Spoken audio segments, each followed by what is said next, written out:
Ladies and gentlemen, it is now 6:33 and a quorum of members is present, so the meeting of the Board of Education of the School District of New Berlin is called to order. Please call the roll. Ms. Crosby. Here. Mr. Helmer. Here. Mr. Kurth. Ms. Manley. Here. Ms. Scholes. Here. Ms. Unger. Here. Ms. Wondercheck. And Mr. Kurth did alert me that he is out of town, so he is not able to attend tonight. I would entertain a motion to adjourn into closed session. A motion to adjourn to closed session. Pursuant. I'm sorry, I don't have it in front of me. You can grab it if you want. Okay.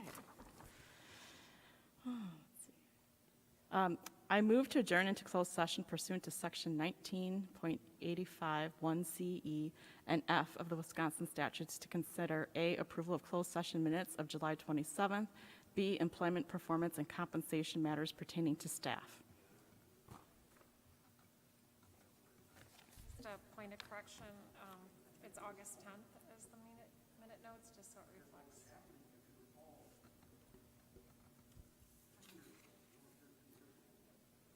So I have a motion. Do I have a second? I have a motion by Ms. Schulz, second by Mr. Helmer. Please call the roll. Ms. Scholes. Yes. Mr. Helmer. Yes. Ms. Crosby. Yes. Ms. Manley. Ms. Unger. Yes. Ms. Wondercheck. We are moving into closed session and will return to open session around 7 p.m.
Ladies and gentlemen, it is now 7:04, and we are returning from closed session into open session.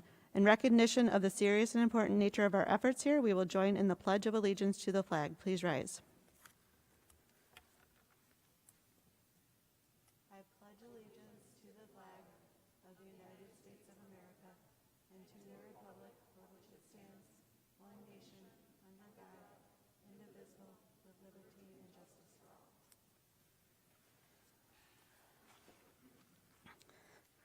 And now for those who wish to prepare for this meeting, we will have a moment of silence.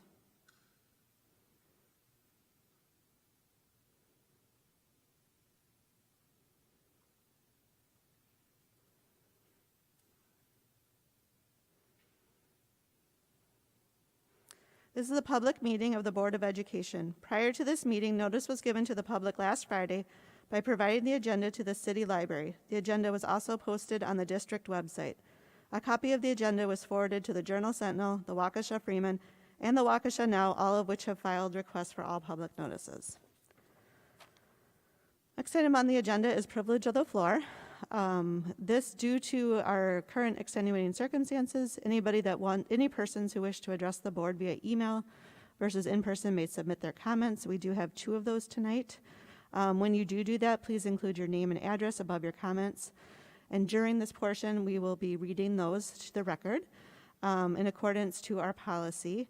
Each presentation is to be restricted to a maximum of 3 minutes. Privilege of the floor will be limited to 1/2 hour.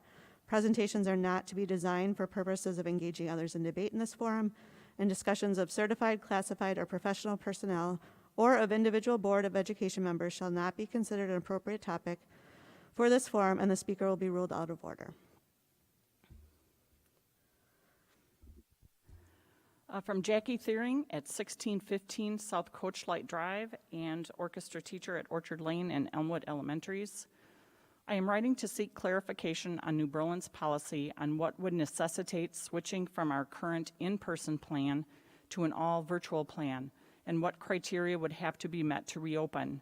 I didn't see that addressed in the Family Re-Entry Handbook. Just who would need to quarantine after being in close contact with someone who tests positive or presents symptoms. The guidelines for the prevention, investigation, and control of COVID-19 outbreaks in K-12 schools in Wisconsin, just released on Wednesday, does offer points to consider at the classroom, school, and district level, and I hope to see this guidance added to our reentry handbook. I am still nervous about our readiness to return in person. According to the Johns Hopkins Coronavirus Resource Center, the World Health Organization advised governments that before reopening, rates of positivity in testing should remain at 5% or lower for at least 14 days. On Thursday, August 20th, Wisconsin was sitting at 8.31%. Waukesha County is even higher at 10.1%. Also, as of Thursday, Waukesha County has over 5,000 total confirmed cases, which puts us second in the state, following only Milwaukee County. There are 74 current active cases in New Berlin.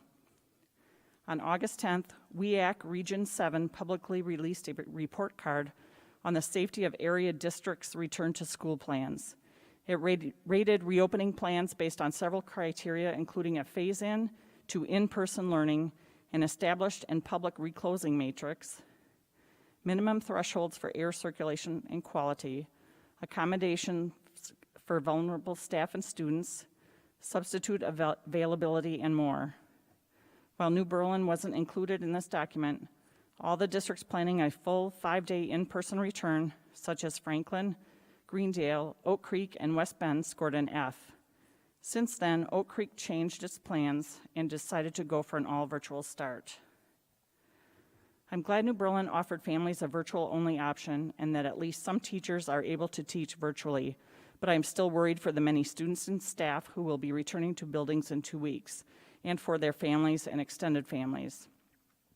I'm still nervous for those staff who travel between buildings and or work with students from several cohorts, like specialists. And I'm still nervous for those who may be asymptomatic and are unknowingly spreading the virus.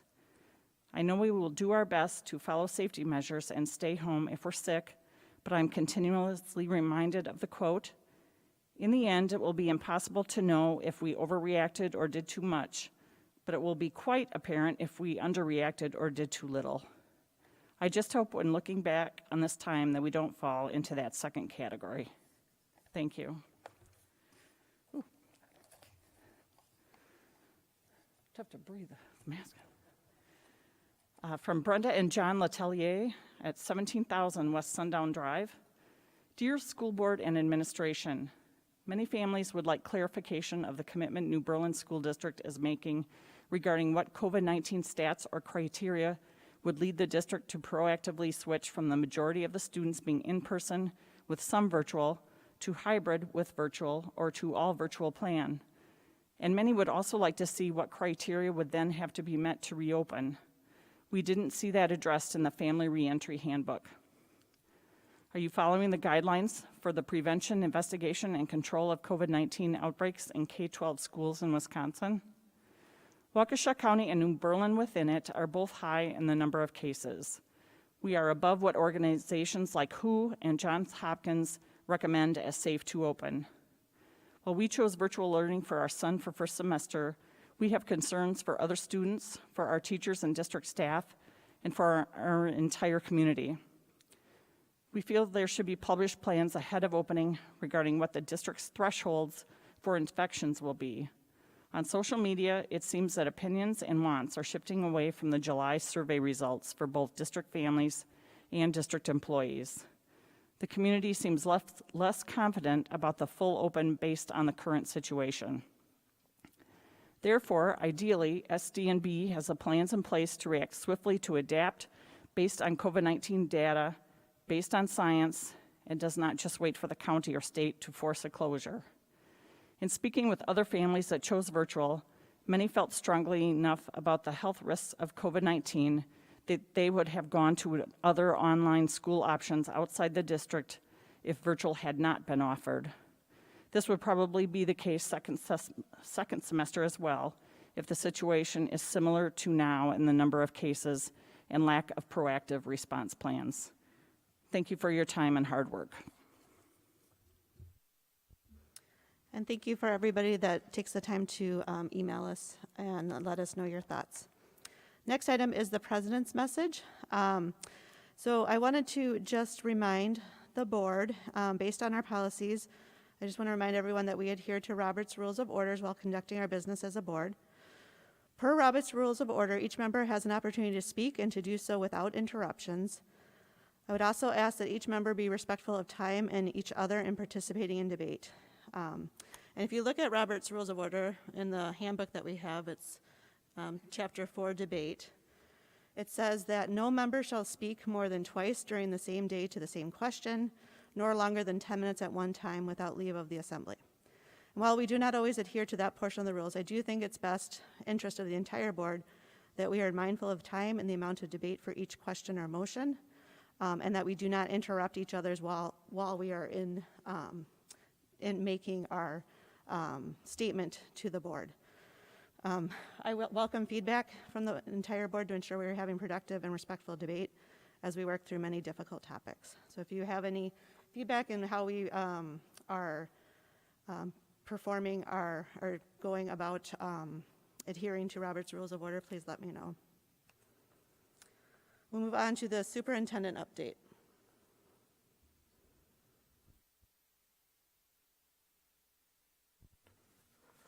Thank you. I just, well, I recognize that COVID-19 has put a damper on many things. I do just want to recognize the fact that we are about to enter into another school year. And I don't want that the COVID-19 cloud to overshadow the great things that we're moving into and that what we've prepared to get into. For example, last week, while a little different, I welcome back new staff. Our administrative team welcomed back new staff, and it's exciting. It's exciting to see them come together, work together. You know, as I shared with them, they must be some of the best because they've gone through a rigorous process to be selected to be one of our educators. And as I've always said, they are the biggest single factor that makes student learning go. So the more effective that teacher is, the better learning we'll have. And so, they are our front lines. They are the ones that make a significant difference. So very excited to have them. They were very excited to be here. And I'm actually proud to say that I'm entering into my 14th year here, and we're welcoming back staff tomorrow. While again, it will be done differently. We're not going to be able to come together like we always had and unite, as a staff, as a kickoff to the new school year.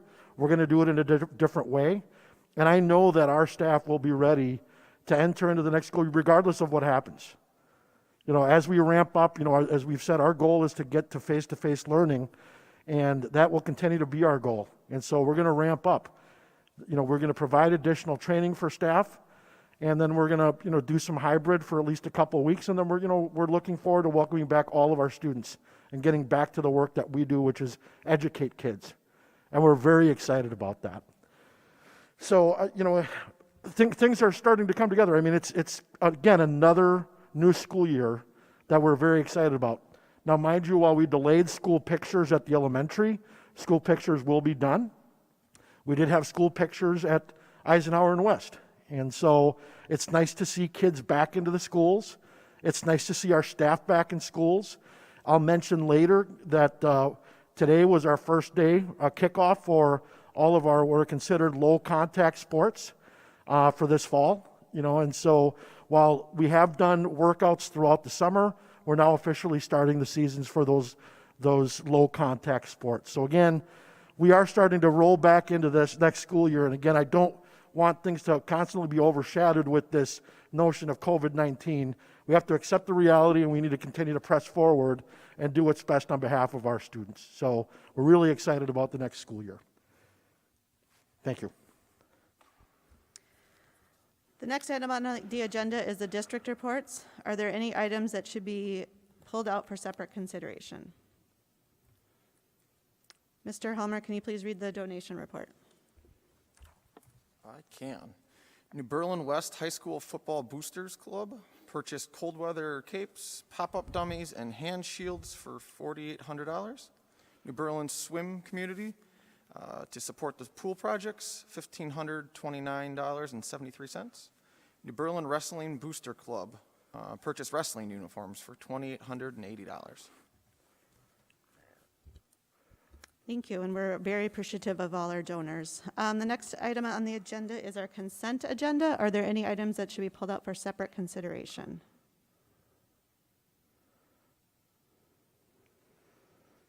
Hearing none, do I have a motion for the consent agenda? Second. Motion by Ms. Manley, a second by Mr. Helmer. Any discussion? Hearing none, all those in favor, raise your right hand. Hands down, all opposed. Motion passes. On to our regular agenda. Item A on our regular agenda is a presentation related to re-entry planning. So as has been our recent protocol, we've been bringing forth updates with reopening. And we do have several things that we want to bring to your attention today. We want to just kind of revisit briefly, and I do know that we've got many slides related to student family choice results.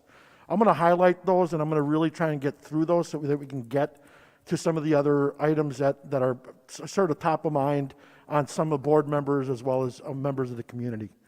We will also have staff considerations, school safety, school schedule samples, an updated Waukesha County and DHS data dashboard, and then our athletics update as well, as previously mentioned. But as far as the family choice update, we're now down to not many families that actually got back to us. We were able to narrow that number way down from that 350 some that I think we had the last board meeting. We were able to narrow that down significantly. And of those that, again, we were not able to hear back from, we assumed that they were returning face-to-face. And so we have been communicating with those families as if they were to return face-to-face. Again, I just want to point out, and I know that this slide is hard to read, but you should have that in front of you. The numbers have fluctuated somewhat since the last board meeting. What I will say is, and as I clarified at the last meeting, we will continue to make adjustments as families look to make their determination, and so we will be flexible with families. While certainly we don't want necessarily people jumping in and out, because we do think that could negatively impact, students or their fluidity and continuity of their learning, and that sort of spectrum. I do think, though, that we continue to accommodate as needed based on individual family needs. And in some cases, we've had people that have opted from face-to-face to virtual, but we've also had families also reverse course as well. So it's not always going to the face-to-face to virtual necessarily. And again, there are a lot of different factors that go into play to that. You do have this in your packet, so again, I don't want to necessarily dwell on the breakdowns. Just note that they did change since the last board meeting.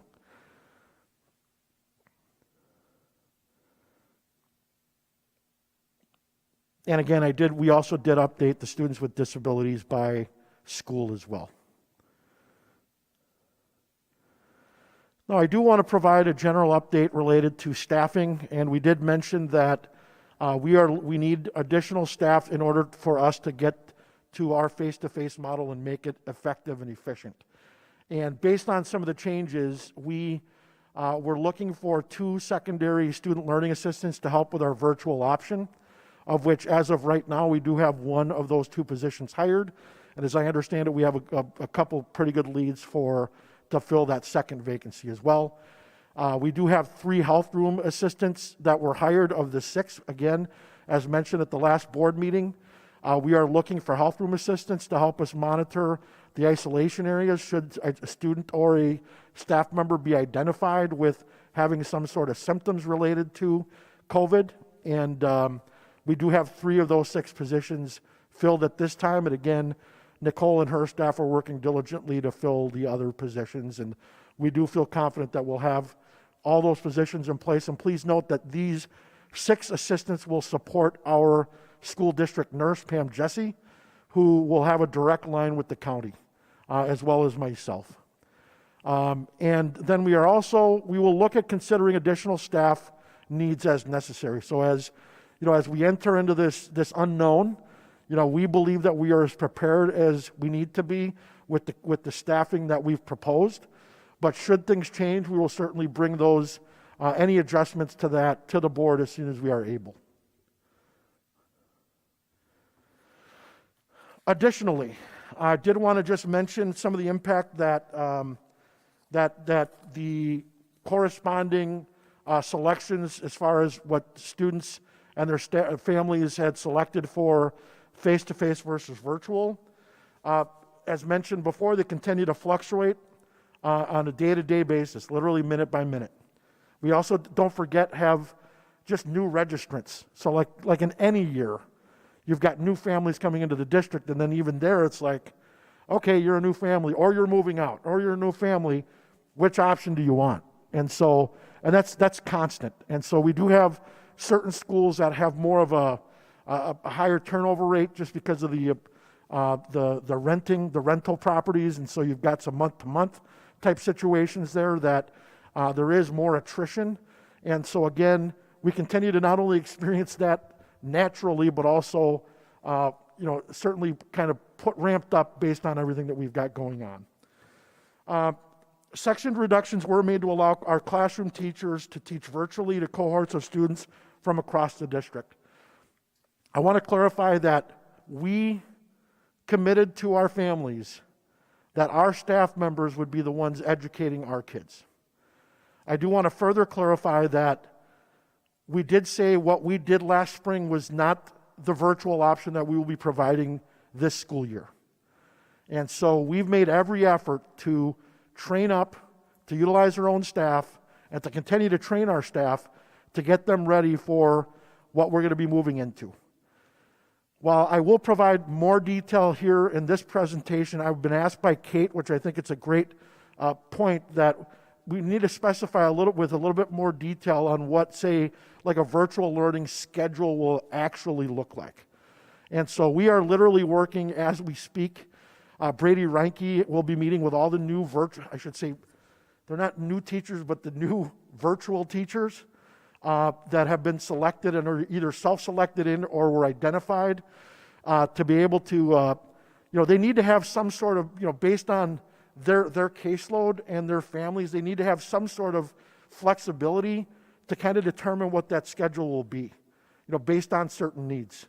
And so we wanted to give those teachers that level of autonomy. So, for example, if Kate's got a kid in virtual and I've got a kid in virtual in two different grades or two different grade levels, her child's schedule may look a little different than my kid's schedule. Because again, we're trying to provide that autonomy because we want to best meet the needs of those kids in that cohort. So again, we'll be able to provide some of those high level, like this is what it could look like. What I will tell you, and I get into this a little bit later, unlike last spring, any new learning that will be provided at the elementary level will be done in person. When I say in person, it will be direct instruction via Zoom or Google Hangout. Unlike last year, where there was a lot of self-instruction, self-guided work, we've changed that. So we've listened to what our parents had to say. As of today, we do have approximately half of our students, this is now less than what I had mentioned at the last meeting. The last meeting I did mention that most of our elementary classrooms were going to see a slight decrease in class size. But that because of the fluctuation, that has now changed. We now have about half of our classrooms will see a decrease in class size. The other half will remain flat or see a slight increase that remains within our class size guidelines. And then finally, please know that more adjustments likely as school year approaches. We're going to continue to have changes as needed.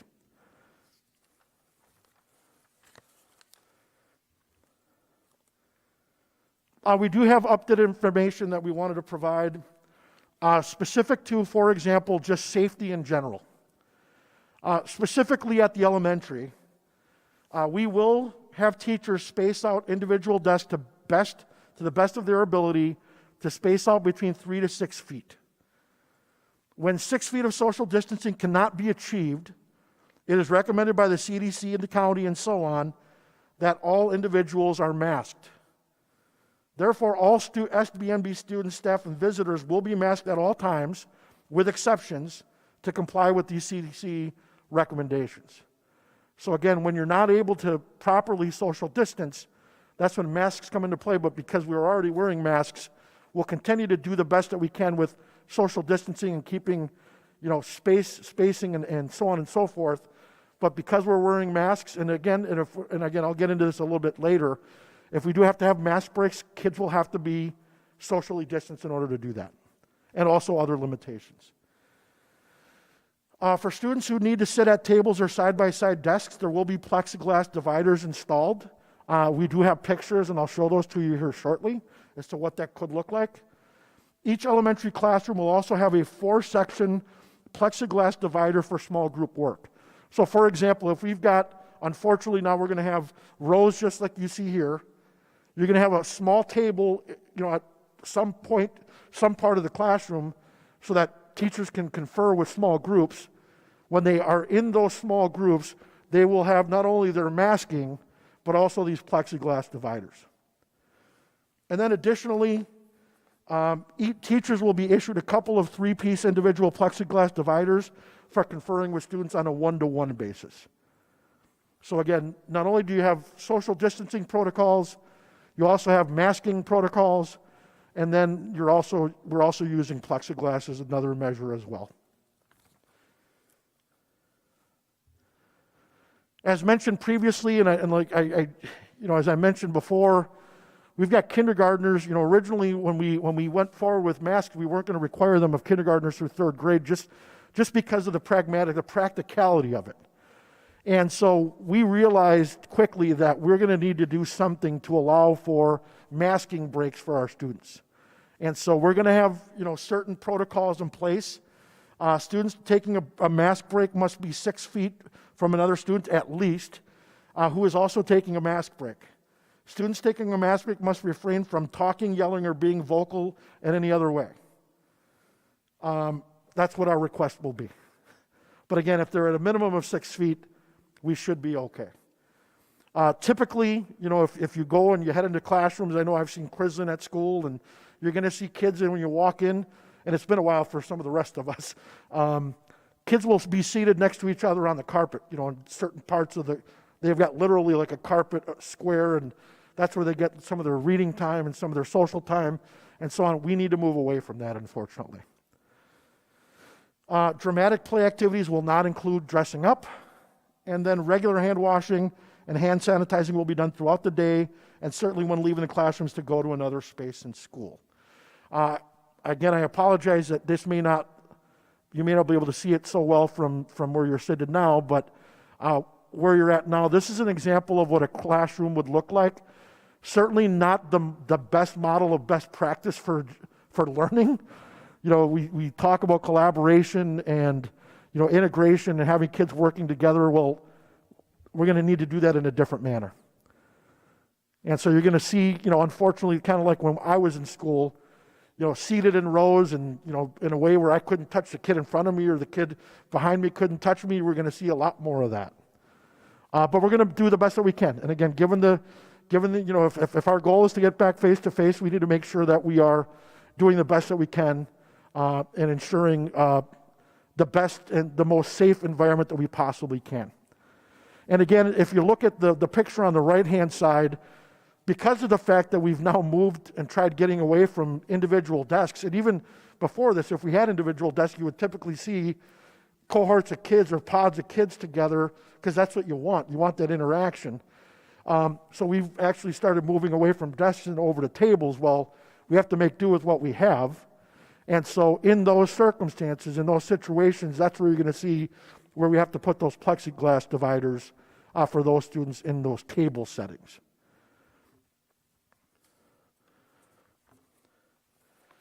As far as secondary classroom safety, all students will be seated in the same direction.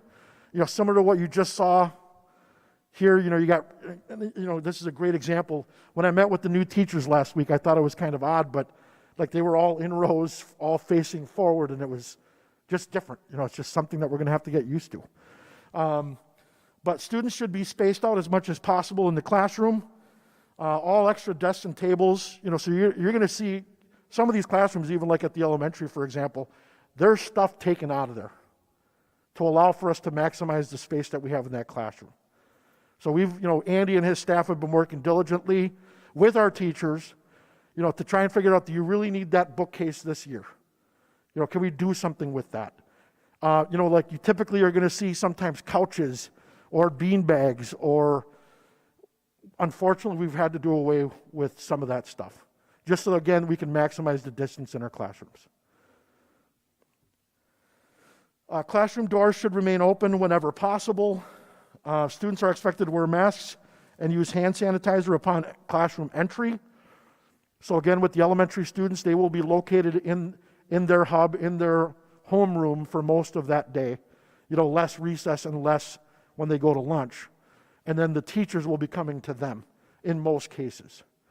Where at the secondary, because we don't have a homogeneous grouping by grade level, just because you have kids at different levels, learning levels by grade, what we limited was the transition times for them, but we weren't necessarily able to eliminate completely that to get to that cohort model like we have at the elementary.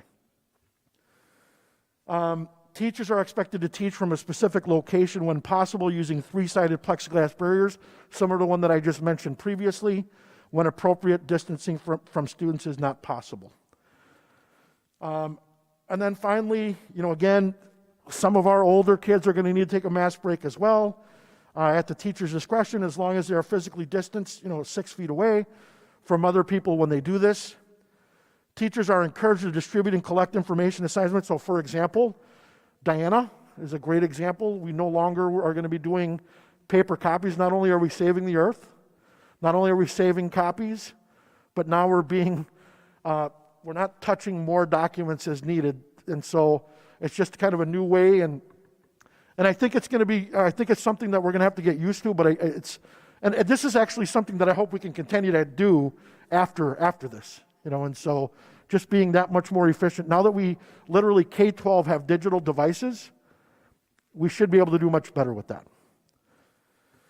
And then students will be given a paper hall room pass if they need to leave the classroom. So for example,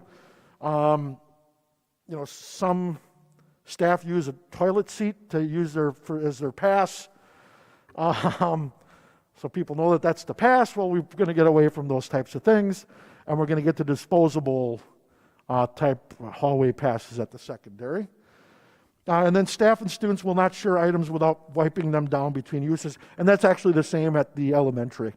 Unfortunately at the elementary we use a lot more manipulatives, hands-on things. We were talking, for example, how are kids, just thinking about the co-curriculars at the elementary. You got Lego League Robotics, you've got Chess Club, you've got, all these different groups that are, if you're not touching something, that's kind of the purpose of some of these clubs. And so now, we're going to have to readjust, and maybe chess is now going to be done virtually or digitally, for example. There are programs for that. Lego League Robotics, I'm not sure how we're going to do that. So again, those are, but at the elementary level in the classrooms, like our maker spaces, unfortunately it's going to need to take a hiatus at this point, just because we're dealing with manipulatives, things that are hands-on with our kids. And in some cases where we will disinfect, and in those cases you actually need to, per CDC guidelines, you need to let things set after they've been disinfected before they can be reused. So here are examples of what secondary classrooms will look like. As noted here again, similar to what we had at the elementary, we do have, sometimes in situations where we have like work tables, we're going to have to put up plexiglass dividers. But our students will still be expected to wear masks on top of that. We do have hallway markings. Please note that while you may not have seen hallway markings everywhere, it is a work in progress. To be quite honest with you, with some of the elementary, it's nice to have, but they're going to need to follow the direction. They're not necessarily going to notice that thing on the floor. They're going to need the guidance of our staff. And so that's why we wanted to take those first 2 weeks to get used to these new routines, so that we can be better ready for when we get all of our students back, so that, for example, at the secondary schools, there are one-way hallways where you're not necessarily crisscrossing traffic, so that we're all facing in the same direction. I did want to just remind the board that we have had staff on-site safety precautions since we originally went into this lockdown. And so we've revised these certainly since then, but I just want to let you know that, again, just like you did coming in today, if you didn't fill out your questionnaire, you're asked by somebody at the door whether you did or you didn't. You're asked about a mask. There's hand sanitizer there. And again, those are some things so you've got the daily entry health questionnaire, hand washing and personal hygiene guidelines, so that's posted to our intranet, our staff intranet. Social distancing guidelines, and actually there will be, if they're not already, posters kind of throughout, proper masking posters will be in most classrooms and in hallways. So we're going to have friendly reminders kind of all over the place. For our staff, for example, common areas operating with limited capacity. So for example, welcoming back staff, like I just mentioned, we're not bringing back together all staff like we had in the past. We just have to do it differently. If we're going to have, like when we welcome back staff tomorrow, we're not going to have all staff necessarily all in one room. We're going to have cohorts. You may have departments meeting, but in smaller groups. Again, trying to avoid these larger gatherings. We're discouraging group lunches. We are encouraging employees to take breaks, eat lunch at their own workspace. The sharing and bringing of community food is prohibited, actually. So, for example, I do know that, for students too, we're not going to allow anything coming in from the outside. Kids would typically want to order a pizza or share a pizza. We're not going to do that with them. We're not going to do that with staff. Having, these kind of little get-togethers like we typically would, which is always kind of a nice to have, and you celebrate people. Unfortunately, we're going to have to do away with that at this time. And then any meetings with vendors will be conducted via virtual. So, or for any visitors that matter. We're going to try and encourage, any parent meeting, any meeting with a vendor, any consultants, so on and so forth, to have them just stay out of our facilities and instead just have those meetings done virtually. And then we do have the staff health and safety FAQ updated regularly as mentioned. So as we continue to get guidance from the Department of Health from the state, which they did provide some updates last week, from the county, so on, we continue to update our information as well for our staff. And again, I just did want to mention that our staff are equipped with personal protection equipment, so all staff will be provided masks. We do have the plexiglass dividers that we're bringing forth. You've got the antibacterial or the, some of the hand sanitizers in their classrooms, some disinfecting things and so on. So again, we continue to work with them on that. As far as, we did get an update from Durham Transportation Services, our bus company, and as mentioned before, all drivers are equipped with fast-acting water-activated disinfectant, and they're specifically using ProCure, and will disinfect twice a day before the AM route and before the PM route. Again, this meets the state transportation standard guidance. We will also disinfect high-touch surfaces throughout the day. They'll ensure that the first row of the bus is empty to encourage social distancing. They will wear masks while driving, and they will use gloves when touching surfaces that may be contaminated.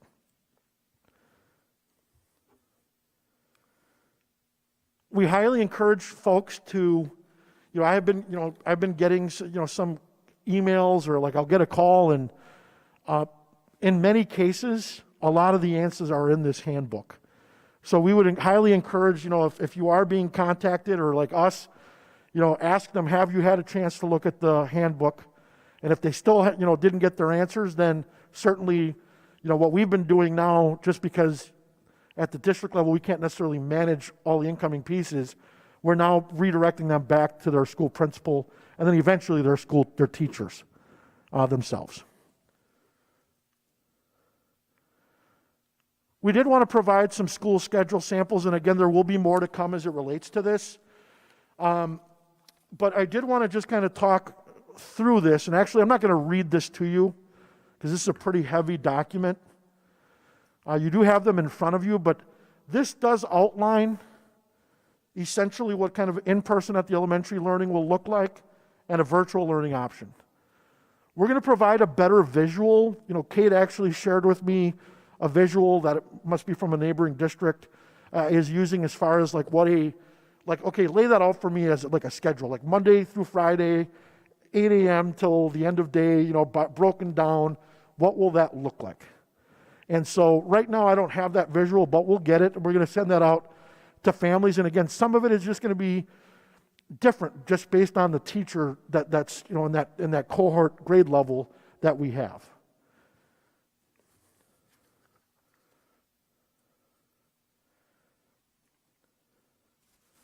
Again, we're really proud of the work that we've done. We've come a long way with what we did last spring to where we are now and where we think we're going to be with this virtual option.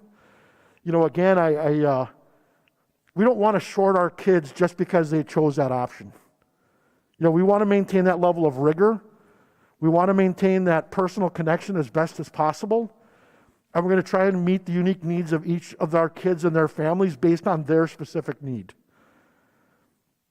So for example, one of the things that we adjusted was, now we are taking attendance every day, not just once a week.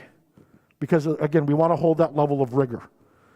So for example, if a family has a situation where they're not able to kind of get some of their asynchronous work done until later in the evening because both parents are working and so on and so forth, we now have our attendance line open from the morning through midnight. So again, just so that we can meet the simple, just a very simple need of our families. Because you don't know what's happening. You don't know if, you've got 12-hour shift people, you've got a person that's, a driver that's got an odd schedule, so you just don't know. And so these are just some of the little things that we've tweaked that I think will go a long way in better meeting the needs of our families. And again, I'm extremely confident in the staff that either self-selected in or that we worked with to encourage to be part of this endeavor, this virtual learning endeavor. I do want to clarify that our actual ultimate goal out of all of this is to actually have a virtual school option moving forward on a permanent basis. And so this will be a great learning opportunity for all of us, and we'll continue to make the adjustments necessary so that, again, and I do want to clarify, for example, the Department of Health today, when I met with them from the State Department, this could be a 3-year-long ordeal. And so we just want to make sure that, I can't imagine we're going to be shut down for 3 years. But at the same time, we also need to provide options for our families, at the local level here. And I think we can do it very well. It may not be perfect this year. It's going to be better than it was. It's going to be much better than it was. And we're going to continue to make it better as we enter in future school years. And even we talk about first semester, it's going to even be better second semester. I can assure you. So we're always looking to continuously improve all of our efforts. Moving on to the Waukesha County dashboard. I did in my update to the board mention that there was some developing information related to the dashboard in Waukesha County.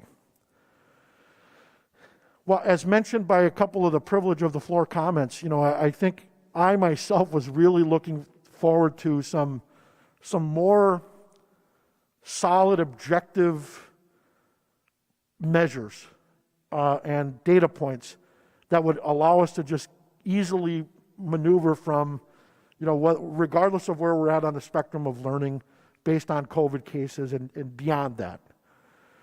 Unfortunately, it's not that simple. But, the county did update their dashboard. So they did this as of, I think, last week, Wednesday at 3 o'clock or so is when they unveiled their new dashboard. So things certainly do look different. There's certainly more information there, more useful information there than we've had in the past.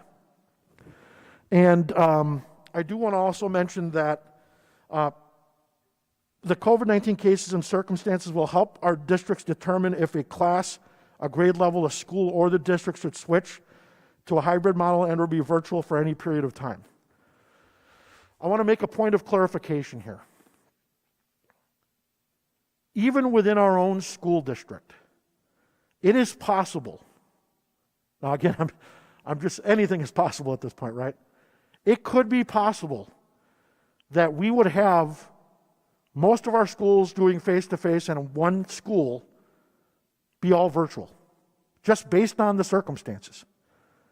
Whether it's COVID cases, active COVID cases, whether it's staffing in that building, and so, all these other factors. That is a possibility, or even the other way around.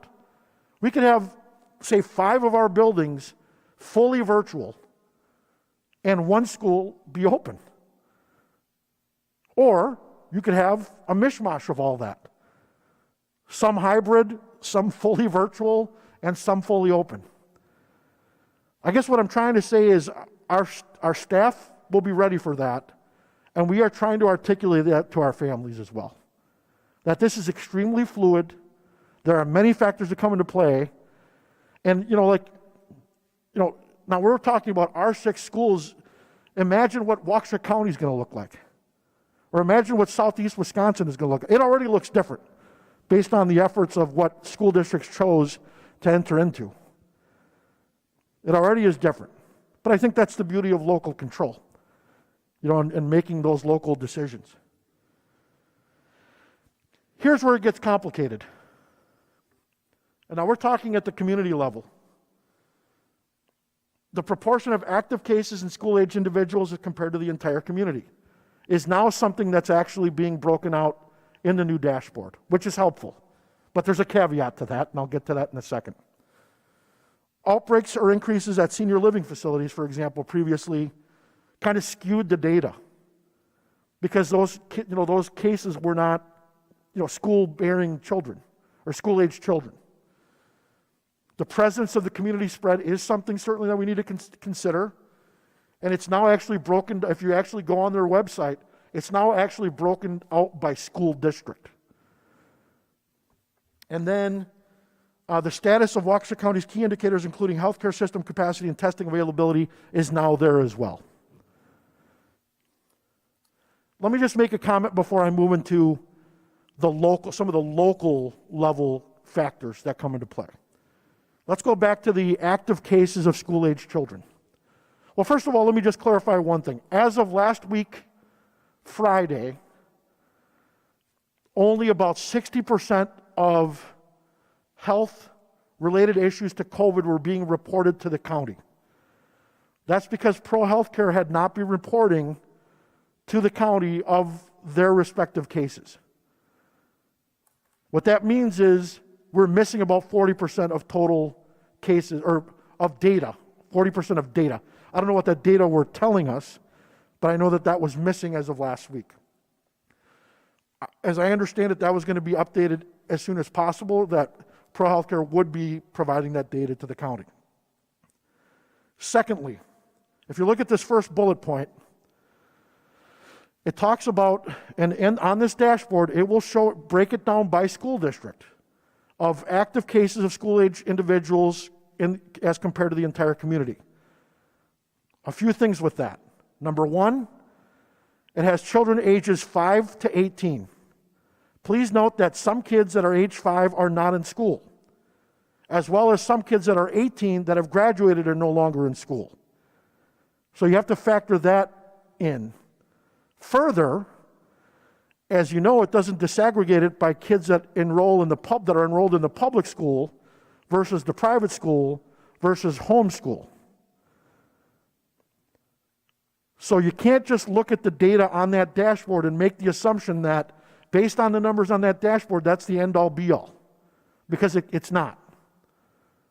We have to break it down even further. So let's get into the school and or district level factors that come into play. And what we will have an internal dashboard that, again, we're going to use the data from the state, we're going to use the data from the county, and then we will have our own local data as well. And some of those data points include the number of teachers and staff absent due to COVID-19 or flu-like illness, number of students absent in a particular classroom, grade, or school due to COVID-19 or flu-like illness, the availability of substitute teachers, and our ability to keep up with contact tracing, as well, not only contact tracing, but also getting test results back from the county or from local healthcare officials. We have been warned that there may be a supply chain shortage with testing. And so, for example, some of our families are being told, so if they were like a close contact, for example, of somebody that had COVID and they were identified as a close contact, they will call the pediatrician, and their pediatrician is saying, unless your child has a fever or any sort of symptoms, they do not need to get tested. Unfortunately, that's not what the county is recommending. The county is recommending that anybody that is a close contact should be tested. But that's not necessarily happening right now because of, again, this alleged shortage. Now, there are some breakthroughs in testing, and that could be cheaper, but it's a matter of getting those test type kits. Like there's a swab now test that's possible. So anyway, again, just these are all considerations. That's assuming it's a perfect system. The final piece that I want to mention is that the National Guard will be testing, as far as I understand it, in Waukesha County every Monday and Tuesday through September, I believe. Unfortunately, Milwaukee County gets it every day, I think, every day of the week. We're only able to get them Monday and Tuesday.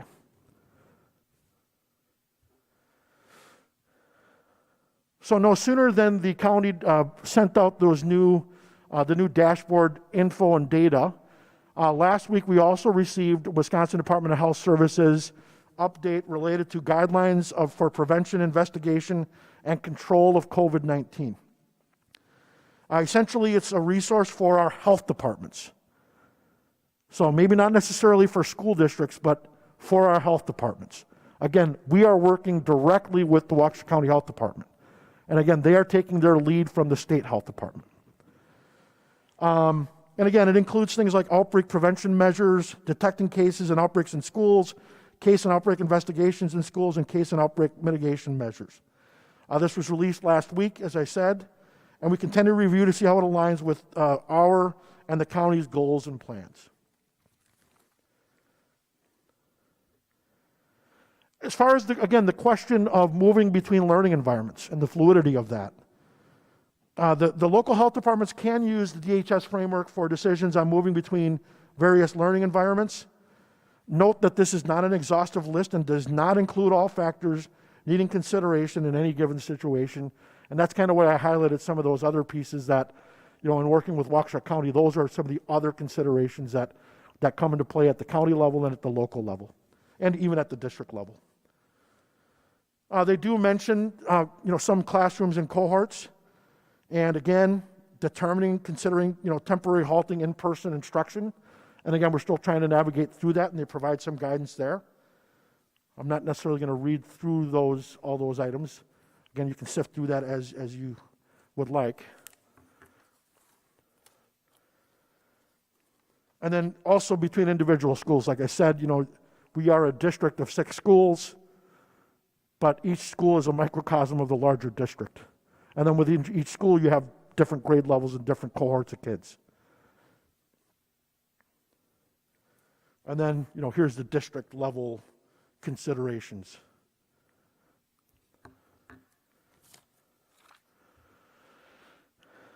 Moving on, just so you know, I try and keep track of how much time I have, but every time I look up there, it says 2 o'clock.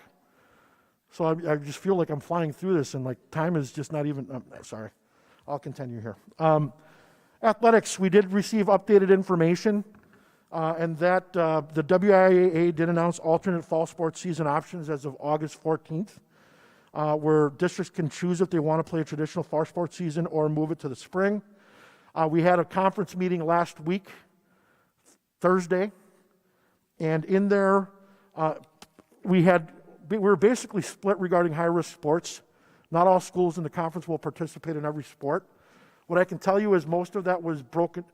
Where it shook down was based on county, because there's different, county. And then actually even immediately after we had this meeting, I think the city of Milwaukee declared that all high-contact sports would not be allowed for the fall and that they'd have to be moved to the spring. So again, now you're talking with all these different municipalities, and so that's where you saw some of this divide.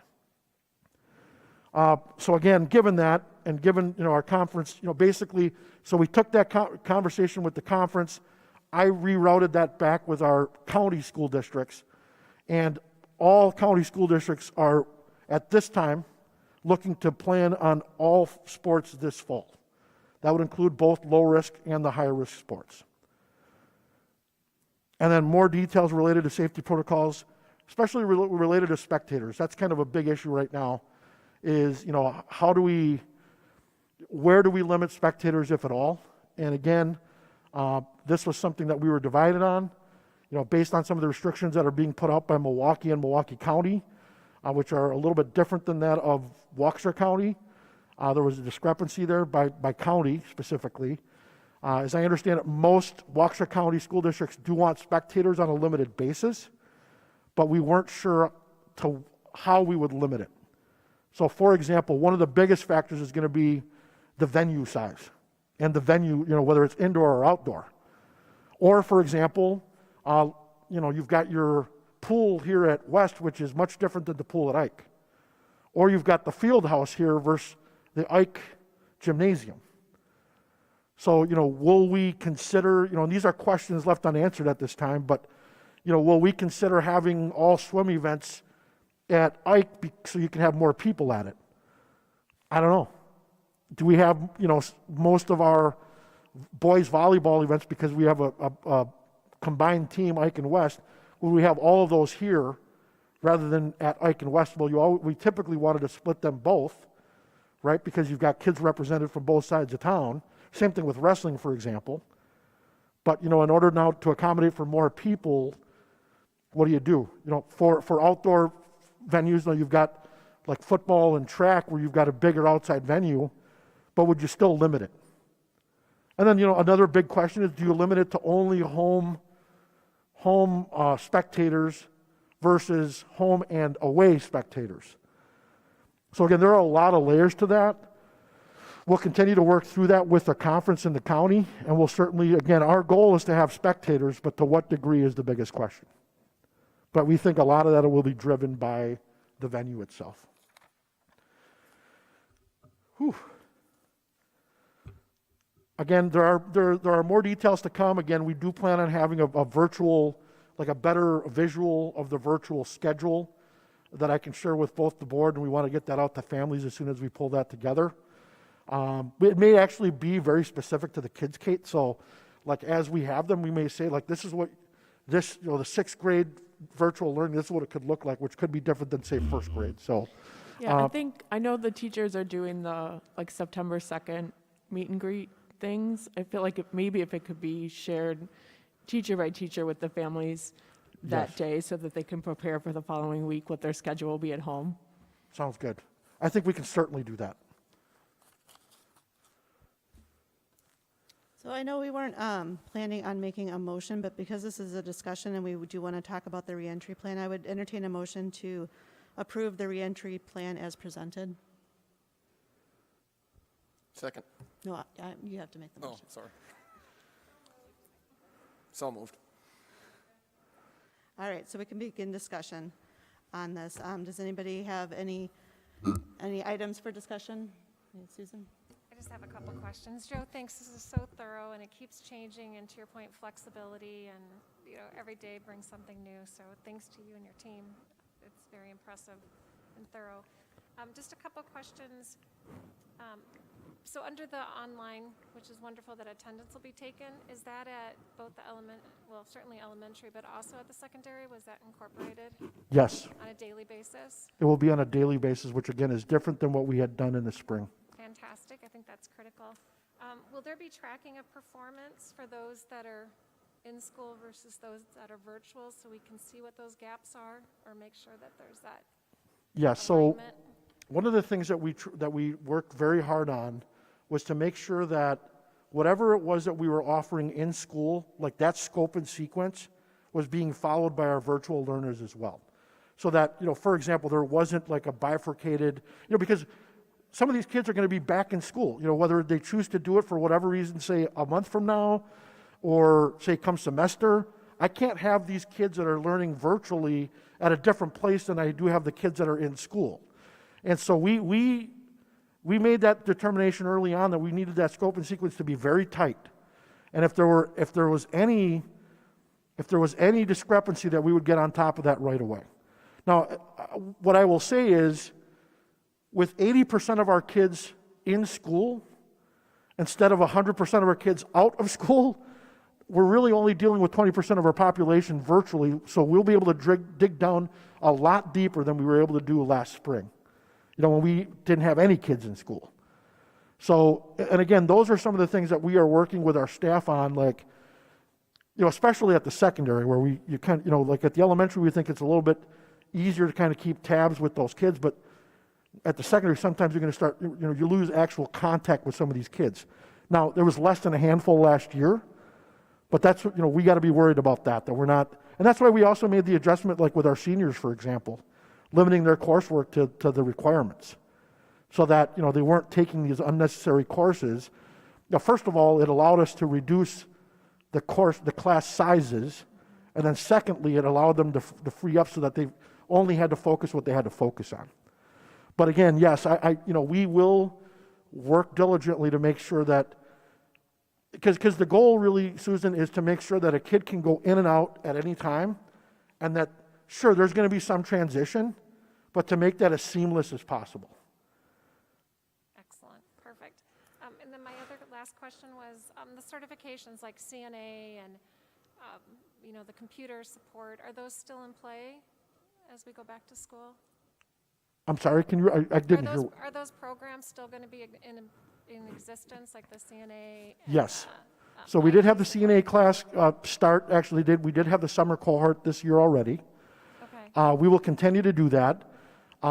Basically, most everything that we're doing as far as our college and career readiness efforts will continue with some adjustments. And we are working with every college that we work with, whether it's the four-year schools or WCTC. There were some questions about certain things like COVID testing and like at Carroll University, they were looking to, who pays for the COVID test and why do you have the COVID test and is it irrelevant, and so we're working through that. But what I can say with all due certainty that most every program will be minimally impacted as of now. So we are continuing to move forward, and in fact, in some cases, it's allowed for kids to open up their schedule to do more type of apprenticeship work or mentorship work, for those those off-site activities. And so we're making the best of it as we can. And again, no, Susan, that some of this is out of our control. It's in the control of those post-secondary institutions. Understood. Thank you.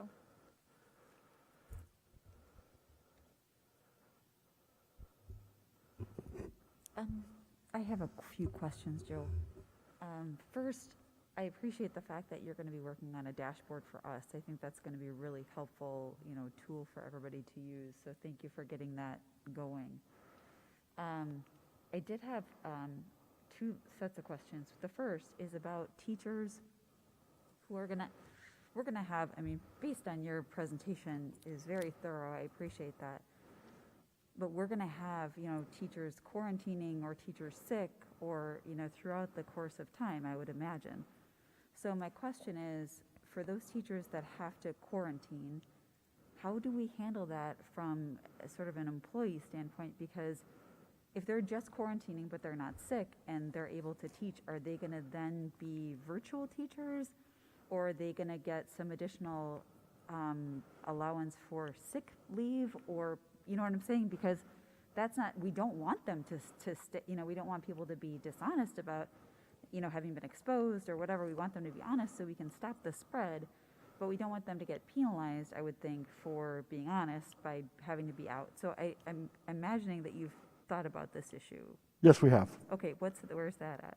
So for example, if Susan, say, was a first grade teacher at Elmwood and for whatever reason, whether it was school related or she was out having a great time on a Friday night and happened to be a close contact with somebody that had COVID, she would have to quarantine, until those COVID results came back.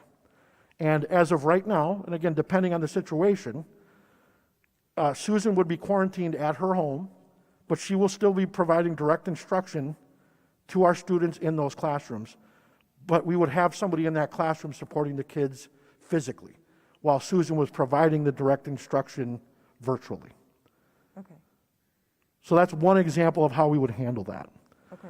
Now, every case is going to be different because now in some cases, like if Susan were to actually have COVID, now, but, does she have symptoms? Is she, asymptomatic where she's comfortable enough teaching virtually but still has to be quarantined? Or somebody that's really sick, that's experiencing the symptoms of COVID. Now, we're not going to probably have them teach if they're sick. Like we wouldn't have them come in to teach in front of the classroom if they were sick. Sure. So it's really going to depend. Unfortunately, I can't give you a specific answer, but we're prepared for those scenarios. But again, if it were just to be that, Susan needs to be quarantined and is able to do that, she would be able to do that from her home and essentially pipe into that classroom with those kids with some supervision. And we have the technology to support that, right? We do. Okay, great. My other questions were surrounding class sizes for our in-person kids. So at the last board meeting, you said that we were going to actually see a decrease in class sizes between 2 and 4 kids per section based on the number of kids that had opted out of in-person learning. And then in this presentation, you said that, and then in an email that you sent to the board, you said that our class sizes are still within our class size guidelines, which I always have a hard time, they're not memorialized anywhere, so I don't know what those really are. So if you could clarify that for me, I'd appreciate that. And in your presentation, you said that we would, to the best of our ability, distance kids 3 to 6 feet. And when distancing was not possible, then masks, we would rely on the masks as additional protection for those kids. To that point, a couple of things jumped out at me. To that, I think, first of all, I appreciate the fact that these precautions are being taken, and thank you for laying that out and showing us the pictures. That does help. We are talking about kids, and in some cases, young kids. I find it difficult myself to wear this mask this long. So when we're talking about elementary school kids in elementary school settings, I understand that there will be mask breaks, but I don't think for 1 second that these kids are going to be successful wearing the masks without issue all day in class within a 3 feet or a 6 feet, spread. So because of that concern, my question is, have we thought about not relying on our traditional class size guidelines in this time? Because those were pre-COVID guidelines, right? And in a pre-COVID era, we could safely have more than 22, 23 kids in a classroom without jeopardizing their safety. Wasn't always awesome as far as the learning environment was concerned, especially if you had a lot of behaviors in a classroom. But now things are a little different. And I guess I would appreciate it if, first of all, I'd like to know when we'll get the numbers and what actual class sizes are at the elementary level, because I know I'd asked for those in a previous email, and I appreciate the fact that they're evolving because things are continuing to change. But I want to know when we're going to see those numbers. That's the first thing. And I want to know what our pre-COVID classroom guidelines for elementary are, because I've seen different representations over time of what those guidelines are and how they were arrived at. 'Cause this is something that we've talked about in the past, and I still don't get it. I've been on the board for a while now, and I still don't have a handle on what those guidelines are. And I think we should give some consideration to the notion that while this is going on, more kids in a classroom equals more spread. And I think that's not good for our teachers, for our kids, or for their families. So maybe we could consider tweaking those numbers downward. And we do have a budget surplus from last year. We could potentially hire an additional teacher here and there in the empty classrooms that we're going to have because we're having virtual teachers out. So I just posit that for your consideration, because I think that we all want this school year to be successful, and we all want it to keep going, and we don't want to have to shut things down. And if we can do things more carefully and have fewer kids in a class, we probably can achieve that. So on the question of when we can have class numbers, when would that be, Joe? I'm just trying to answer a question. What question am I trying to answer? I'm sorry, I talked too long, I apologize. But one of the questions was, when will we see the final section numbers for each elementary school? We've been given that in the past before, by section. So Elmwood has 3 sections of first grade. How many kids are in the seats? That number layout. I know that you've given that to us in the past, and I wanted to know when you feel like it's going to be more solid. I mean, I know that there is a lot of, zigging and zagging before the actual first day of school. So Sure. What I can do is I can send to the board those numbers tomorrow or the next day, that'd be great. based on the numbers as of that day. Perfect. With an understanding. I mean, I understand that those things can change. That'd be Sure. great. I would appreciate that. And then can you also speak to the question of what has been our pre-COVID class size guidelines for elementary? So again, this has been consistent for probably at least the last 8 years. And again, this is outside of COVID.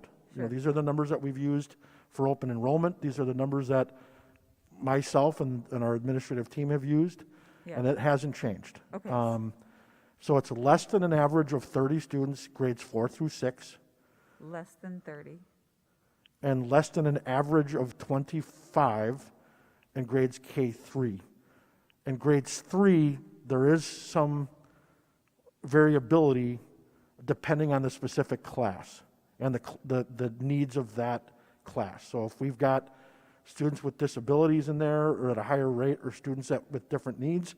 But again, please also note that this, if you look at it purely in the number, it doesn't speak to the number of support staff that we have involved, including special education assistants or student learning assistants or special education teachers that are co-teaching with our staff. So it's not a mere factor of 1 to that many kids. It depends on the circumstance based on the needs of that cohort of kids. Sure. I appreciate that. Thank you. You're welcome. Can I just add a comment? I don't know if you had another question, Chrislyn, but No. when you send the data, can you also include the virtual class sizes? Sure, we can do that. And you mentioned before that the virtual class sizes were at 30. Is that still the case for kind of a rough average, or has that fluctuated greatly? I'd have to, I know I have Kelly Sanders is on the line. Unfortunately, she had to call in today. Kelly, can you talk high level at this time, roughly where we're at with numbers? And I do want to clarify back to Kristen's point about the class size guidelines. We're actually we're below those numbers. So like we right now don't have a 6th grade class at 29 or 30, as I understand it. So, I mean, I guess, Kelly, can you talk generally at this time until we can get that info to the board? First of all, just general numbers, and then roughly where our virtual numbers are. I can talk. Amy, am I on? Yep, you're on. Okay.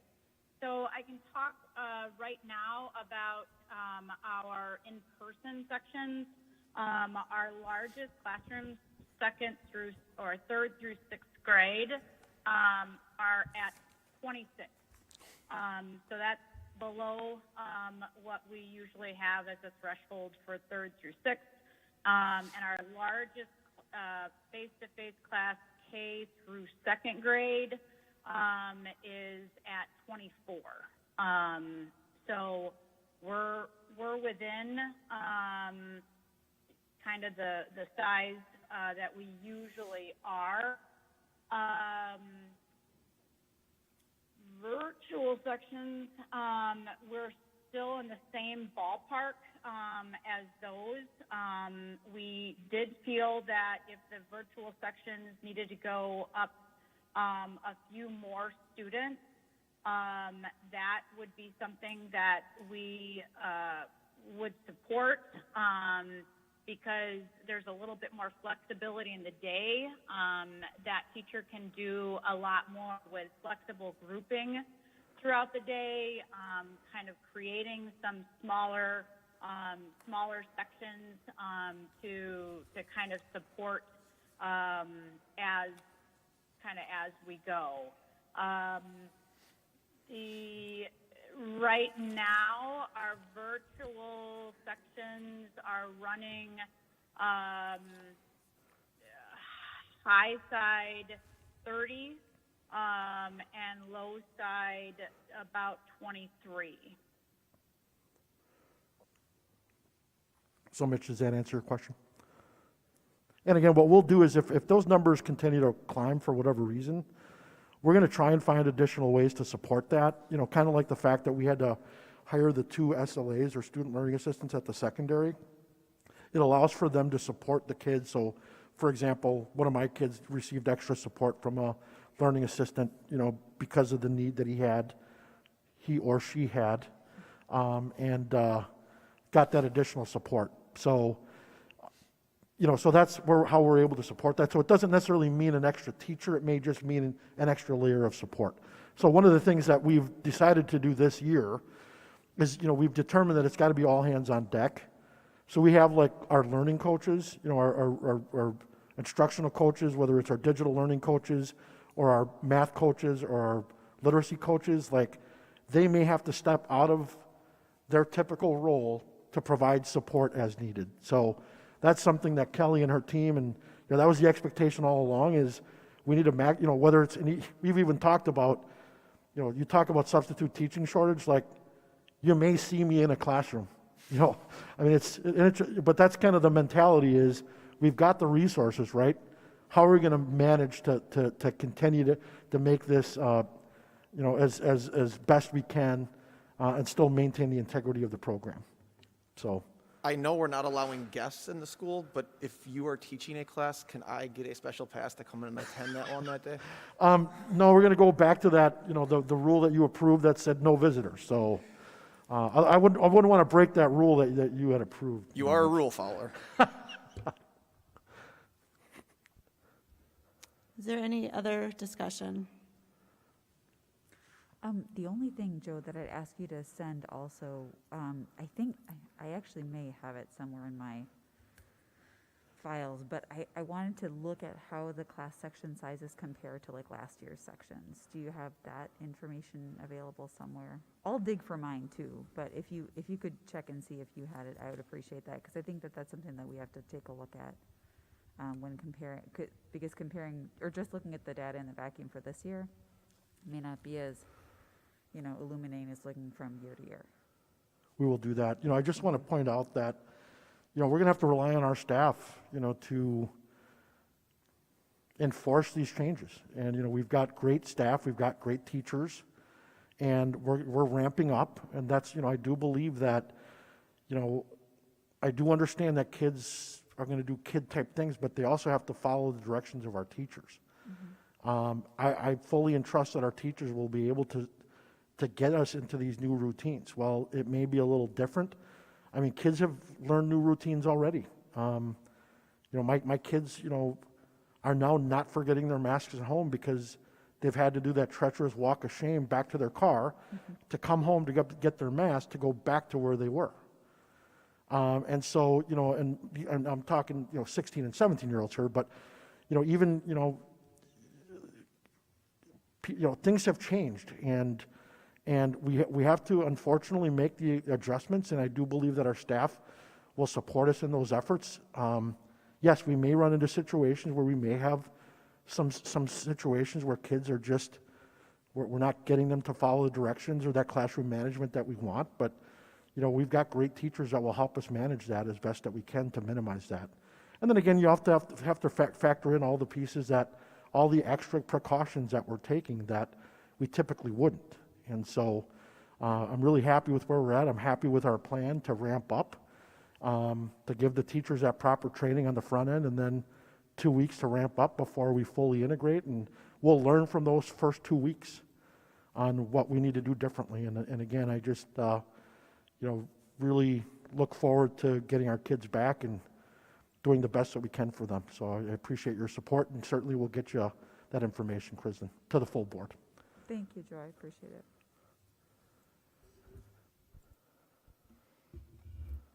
So I want to I have a quick statement and then a question. So I second Krislin's concern about class sizes, but I understand that if we were truly concerned about class sizes, we would have chosen a different model. So I did not think it was realistic to count on virtual opt-outs to reduce the in-person class sizes.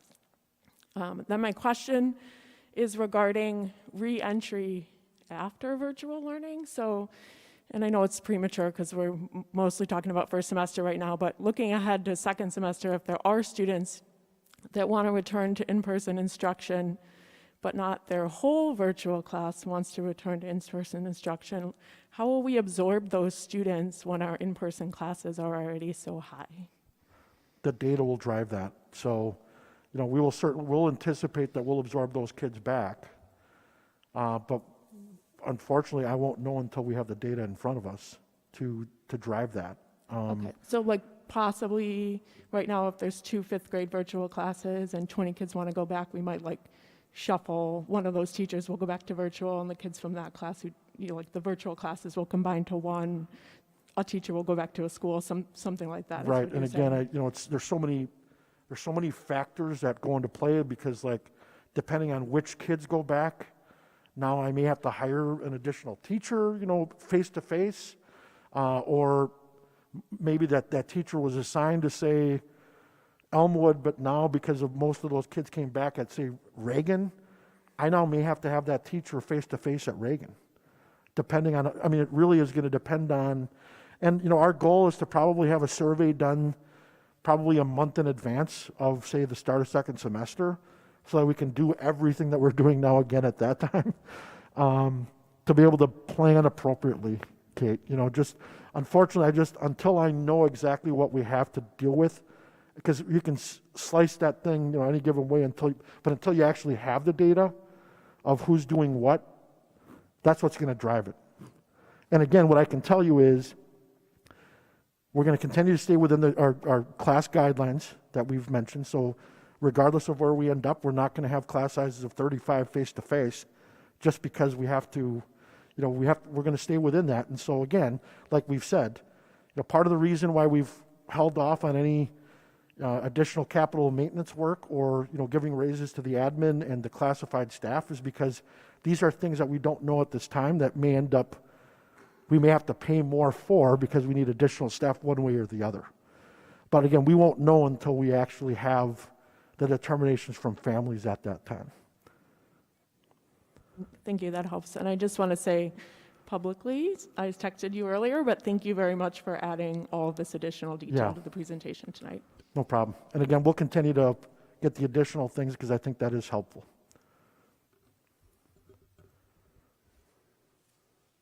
Is there any other discussion?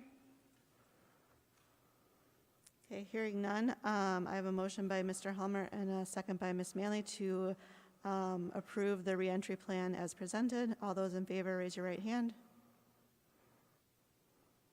Hands down. All opposed?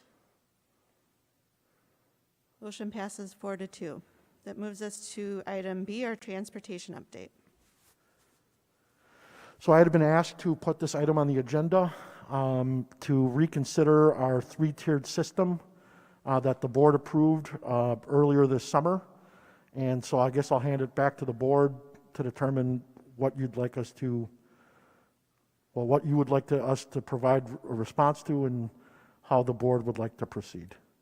At this time, we do plan on moving forward with the three-tiered system that was approved by the board. We will, as has been provided in our FAQ, we will be making adjustments to our protocols, you know, for busing based on the state guidelines. You know, so we will be loading from the back to the front. We will be asking families to sit together, you know, or siblings sitting together whenever they can. There will be hand sanitizer as at the front of the bus. There will be masks provided to students should they not have a mask. Students will be required to wear a mask on the bus, and that we will lower windows for additional ventilation when we are able. So again, that is where we are. And again, I was asked to put this on the agenda, so I'm happy to answer any questions should the board choose to move in a different direction. We would not recommend doing anything different than what has already been approved, but certainly open to answer any questions. Do I have a motion? Did you want to make a motion? I move that we do not go to a three-tier system for the following school year, that we hold in our previous pattern for transportation, and that we come back and reconsider it in the following school year due to the conditions presented by the COVID-19 virus. Did you get that, Diana? Sorry, it was wordy. Do I have a second?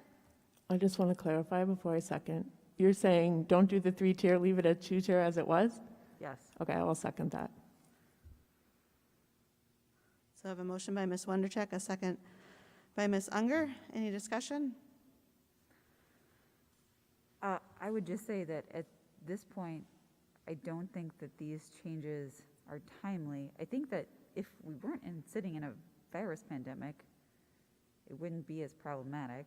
But what we've contemplated doing is putting a lot more kids on our buses at one time, having less stops, and therefore having more kids congregate together. And I don't think that under the current virus conditions that that's in anybody's best interest. So I think we should reconsider it and table it until next year and then reconsider it at that time. Did you, just for clarification, did you say we're going to have more kids on the bus with the three-tier than the two-tier? It's my understanding, Mitch, that that's how we save some money by reducing the routes and combining things. Is that not your understanding? That's not accurate. No. Okay, so then, do we have less kids on the buses than we had? we would have the same amount of kids on the buses. Okay, but even under that circumstance, it seems like we shouldn't have as many kids on the bus because the model of the busing, the model of school busing, first of all, everything that you're talking about, Joe, as far as the masks that are required, loading from back to front, making sure the families sit together, all of those things are incumbent upon the bus driver to enforce, right? Because we don't have like chaperones on our buses and everything. And I don't know how realistic it is to assume that a bus driver who's got to drive and be safe and not crash is going to be able to do all those things while they're driving, being safe and not crashing. I don't think it's a realistic model. And I think especially when you're still going to have the same, you're saying the same amount of kids, exactly the same amount of kids on each bus, and we're combining these routes, and the bus driver is still going to have to do all those things successfully. I don't think it's realistic, and I think that we're exposing ourselves and our kids to unnecessary risk. So my preference would be that we move back to a two-tier system for this school year, and that we limit our risk, because it's just, I don't think it's realistic that a bus driver is going to be able to do all those things. They have a hard enough time keeping buses under normal circumstances not being crazy places to be. So that's my opinion. I guess we're asking bus drivers, whether you go to a two-tier or a three-tier, to manage the same number of kids. So I don't understand the motion. But is your motion proposing to have less kids on the bus? Because I didn't hear changing the routes to do that. I just heard that you wanted to go to a two-tier, but keep the same number of kids, is what I'm assuming, but you didn't mention anything. I'm sorry, Mitch, I apologize. I don't think that I was very clear about it. I'll try to be clearer now. I think we should have fewer kids on the bus. And I think that the only way that we have a chance of doing that, from what I can tell, is by not moving forward with the busing changes that were passed by a majority of the board. That would only play out if less people opted to go in. And I right? don't know where those Well, we'd have to numbers keep are. the two-tier system, lose $450,000 in average savings, add more buses, as opposed to if we kept the three-tier and added more buses, we'd still be ahead. It would be the same thing. You have the same number of kids on the bus. Here's the thing, in fairness, if you wanna add more buses and have fewer kids on the bus, that would achieve my goal, right? I mean, I believe that if we have less kids on the bus, first of all, it's less kids for the bus driver to manage at one time while they're driving, which is, I think, terribly difficult. I've been on these buses, right? So that's the first thing. So if you want to keep the three-tier system and add more buses, I didn't vote for the three-tier system, so I wouldn't vote for it now, but I think that it would address my concern of having more kids on a bus at a given time. Can I ask a question? When we say the same number of kids on a bus, are we saying we put 40 kids on a bus, and so we're going to make the routes 40 kids per bus, regardless of the fact that 20% of the kids have opted out and maybe 30% more might have their parents driving them? Or are we setting the routes with all the kids so that the capacity will actually be less than 40 because of all those people that will not be riding on the bus? So in talking to Mike Bennett, we've been more aggressive in having people provide us with more accurate information, but he doesn't believe that there's a significant change in amount of people that won't be riding buses. It's just we now have more accurate data at our fingertips, because we specifically asked that question, whether, okay, you're opting into virtual, so now you're out, right? But if you're in, are you going to choose transportation or not? We've never been that explicit. We tried last year for the very first time, and we got decent results, but it wasn't accurate. And what Mike Bennett would say is the secondary schools, they were not reporting, and so we never really got that follow-up. So in talking to him today, he basically said we can expect roughly about the same amount of kids that won't be riding compared to previous years, and you'll have to just factor that in. So, one of the other things too, to please note is, we're not changing the routes based on the hybrid model based on the alphabet. So in some cases, you may find out that, just because we're not going to do that. We're going to try and run, but there was no way that we could make an adjustment to the routes just based on alphabet, and then confuse kids to basically say, here's your start pickup time, and drop-off time this day, but now, and like, it's actually also like a dress rehearsal for our bus drivers too. So like, they will have to stop at every stop, even though they might not have any kids at it, so that they're prepared to do that, which is what, again, they used to have these dry runs in the past, but now they literally will have at least two full weeks of those dry runs with, and again, I can't necessarily say by route or run that only half the kids will be there, because that's not how we broke it out. It was broken out by alphabet so we could get the kids in the school, but not necessarily on the transport side. So I get that for kids that are in and out for the hybrid days or kids that are staying home because they're sick. But for those families that basically opted out of busing or they opted out of in-person school in general, are you saying that they will not be counted for the bus route? So basically the bus route is still going to be a full route, but we expect that a good percentage will not be there because they might be sick or it might be a hybrid day? Is that a It correct could summary? be. I'm sorry. Is Again, that a correct summary of what you just said? Well, I won't know until we run I won't necessarily know until we actually run them. But again, what I think we have now more accurate information based on the opt-out question, but that's still something that, again, I mean, I guess I'm not really sure what I'm trying to answer here. I'm trying to understand if we are trying to make the buses have less kids on them because of the better data, or if we are trying to have less buses because of the better data. We're certainly trying to have less buses. I think we have less buses, but don't forget, less buses doesn't mean more kids on a bus. It just means those buses are being run at a different time. Right. So I just want to clarify that. Yeah, let's say like within a neighborhood that would have had one bus last year, if 20 families within that neighborhood opt out, does that mean that that bus is now going to go to another neighborhood as well because it needs a full route? So basically, the virtual kids, are they still being counted in routes at this point? Right, the virtual kids and the families that have opted out, because there were a Right. bunch of families, I think, that answered that survey and said, I will not drive my child this year or not for first semester. So whatever bus route we ran last year, will that same route be run, different times obviously, regardless of if there's some virtual kids on that route? Are we taking into that virtual kids into consideration when we're doing our route planning? We took, I guess, Patrick, could you provide some insights here?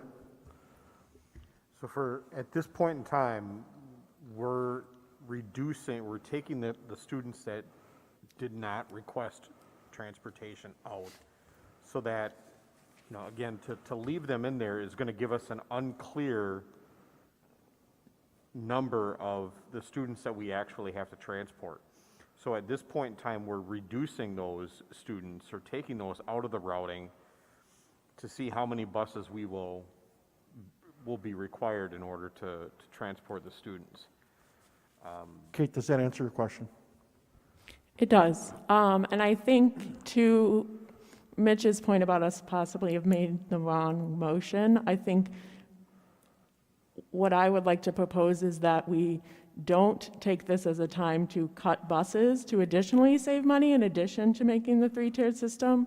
I feel like we should intentionally try and make our routes only like 80% capacity or something so that there are not as many kids on the bus as there would have been in previous years.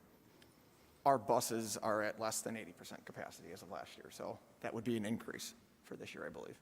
Okay, well, I just picked that number randomly. Okay, You get my point. I think the buses are one of the least safe places for COVID exposure because we've got all kinds of grade levels intermixing, less supervision than there will be in the classroom, so potentially not masks on, kids sharing seats, not being able to physically distance as much as they will in the classroom. So I feel like as much as we can do to reduce the number of kids on the bus while still staying within a reasonable budget, like we should not, in addition to the three-tier system, also try and cut the buses in half because we now have people opting out.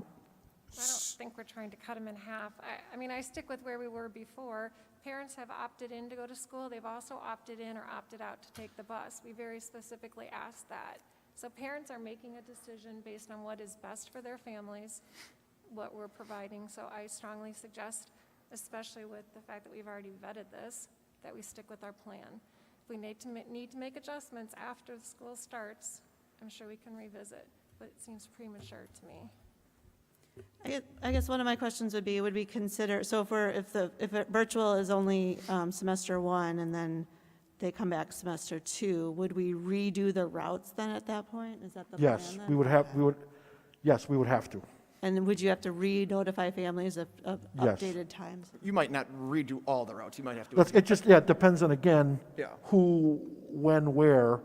Fortunately, we now have routing software, which will allow us to do this in a very effective and efficient manner, so that we can redo this in a timely manner and give insights to our families as far as updated times.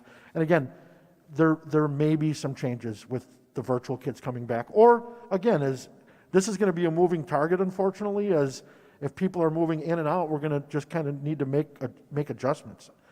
And Joe, would you mind gathering, since we have such awesome bus routing software now, I would think that it would be pretty easy to say, okay, we've got, 50 buses, and this is how many kids are on each route, right? So that we could have an actual measure, because I'm just concerned, like Kate is, about this being an unsafe environment for our kids and their families. I don't want that, because again, that could cut off what kind of in-person schooling we can do. I want to keep that going as long as we can. And so if you could just kind of lay that out and maybe send it out an email to the board. And again, what I will tell you is it's not a perfect science, because we actually, on the software, we will add more kids to a bus because of the fact that kids don't ride. That number's a buffer. I mean, there's going to be 50 kids that you plan, and there's going to be 30 kids on a bus, and there's going to be, you plan 60 kids on a bus, and there's 20. I mean, there's Right. no way to know that until the first day of school when all of the kids are riding the bus. And it also depends on the day, so it's, Sure. But what I'm not asking for perfect data, though. I guess I'm asking for, who are you sending out the first day? What's the plan? Sort of like the class sizes. What's the plan for the first day? You've got these buses, this bucket of buses, and each of them on every route has this many kids. we will get that. That would be great. And then if you can also educate me on what is the capacity for each bus, and are they all the same size? Are they like? They're not all the same size. Okay, that's what I was wondering. So each bus has a different capacity, right? Most of them have the same capacity, but not all of them are the same size. Okay. So if you could put that in the information as well, I'd really appreciate it. I apologize, I'm not a school bus expert on that stuff. And I think to include in there, I don't know if we have this data, but like the last year data. So I don't know how much we have of that, but say like, last year we had X amount of buses, average size was 50, but actual was 20, just so that. Well, that's what I was going to, so we I think know there's that. two different ways of asking that question. Do you want every single bus and the average number of kids on it? Or do we want to know how much money did we get from DPI for busing divided by how many buses we had divided by the routes and the runs? Because those are very different numbers. You're going to have swings of 30 kids to 60 kids on a bus, and the average is 42, and I'm making up numbers, but they would be something like that. So we have to be very clear of, we're asking Joel for a lot of data here, and we have to know why we're asking for it and we just have to know why we're asking for it and what we're going to use to do with it. Well, I think it helps to know what we planned for last year and what the actual was for last year. So you kind of have a run rate to say, okay, this year we're planning for 50, we probably will get 30. It just helps to have that for a run rate information. But I would say with COVID, it's a very different year. Yeah, I don't think it's going to be agreed. an apples to apples. I don't think one would predict the other, at least me Well, I personally, think- based on how people answered the survey. Because we were talking about, we have a 900 person opt-out or something like that. I mean, I Yeah, think last year yeah, was 200. It's a big difference from. Right, agreed. That's true. So- There is probably more people will opt out this year than normal. Okay. That's just my concerns. We're going to have some buses with 5 kids on it if we overplan and try to build in a huge buffer for all these buses. And I think naturally, with having that much more opt-out and that many kids virtually, right now having the same buses, our buses are going to be at very reduced ridership compared to last year. Which they should be, because there's a pandemic. I think the people that opted out of busing did it thinking, I can drive my kid and not everyone else can, so I will lessen the number of kids on the bus for my neighbors so that they don't have to worry as much. I mean, I don't think people opted out thinking, then the school board can put less routes in place so that the buses are still at the same capacity. That is not why people opted out. I don't plan to speak for the community. I think everyone Yeah, has I different don't know we know intentions. that. I don't think any of us can stand up here and say why people opted out. Well, I can say this, I opted out for busing. I didn't in the previous year. And I opted out for busing because I know that the bus environment is not one that can be inherently safe under these conditions. And I wanted to try to keep our daughter safe, and we have the capacity to drive her, and we've always driven our son. So, and it does, in my view, keep that population lower. So I can speak for myself when I say that I agree with Kate in that I think it does, I have the ability to do it. So I'm willing to do it. And I think that it's a helpful thing for our community, for parents to take that on where they can. Well, I think we have a vote coming Yeah. up here, right? So again, I support, we keep the path we're going down. And I would say this, as far as the motion that I brought. Yeah, do you want to amend your motion? Actually, Go ahead. kind of point of order. Sure. Because that is an item that had been previously adopted, your motion needs to rescind the previous motion. And that was from the, oops, Sure. excuse me. No, I trust you, Diana. I No, know- from the June 8th, that's like it's supposed to be part of your motion. From the June Sure. 8th, 2020 meeting, you would rescind the 2020-2021 transportation considerations. So that was June 8th, you said? That was June 8th meeting. It was adopted by the board. So it's- And at this point, the way that I feel about it is, I think that I'd really like to see the data that, Joe, you can gather for us on this issue, because I think that my motion, I think, was a vehicle so we could talk about it, because you can't talk about it without a motion. And so I'd be willing to table my motion in lieu of getting that data and find out whether such a motion might be necessary or whether it's unnecessary. I don't know that it's necessary to vote on it at this point because, quite frankly, I want to look at those numbers.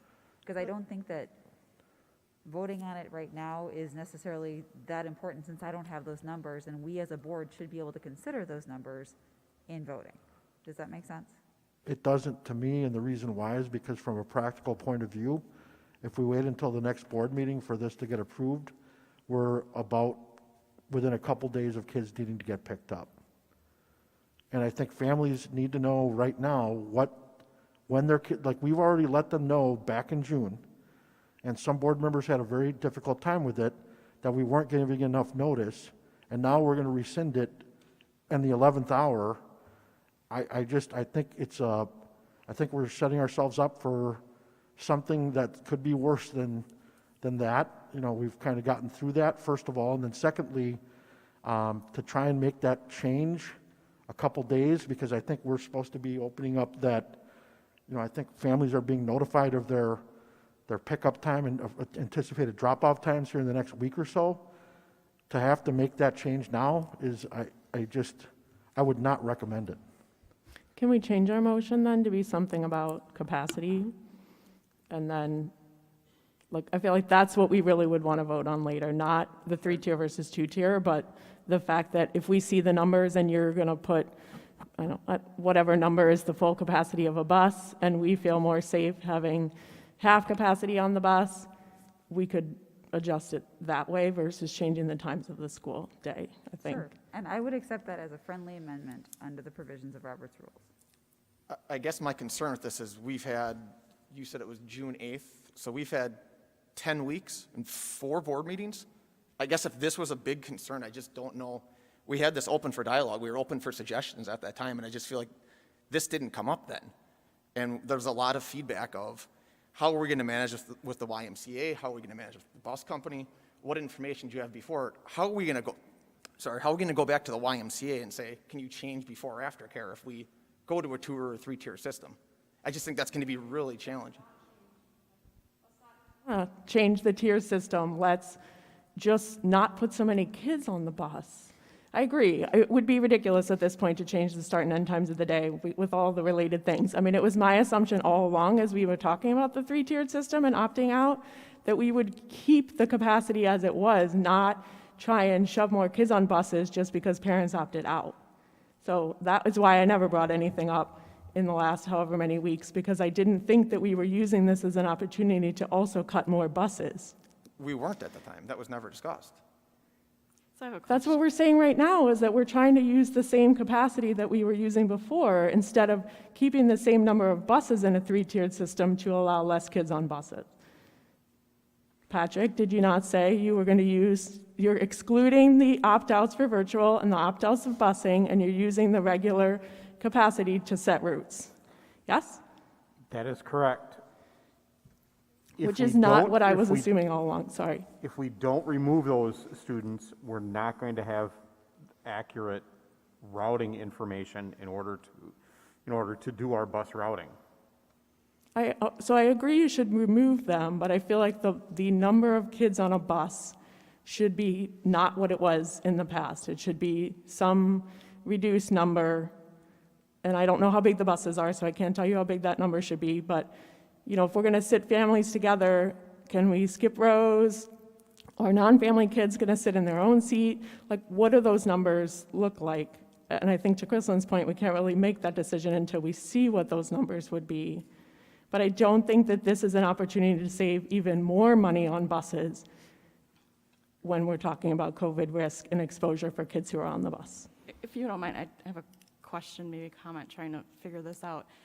So we keep a three-tier, and let's say we theoretically have the same amount of buses as what we originally thought we were going to have this year had we not had COVID, and we would save what we estimated, but then not factor in. I mean, I know you need to factor in to some extent, but let's say we end up keeping the same amount of buses. Is that what you're trying to say?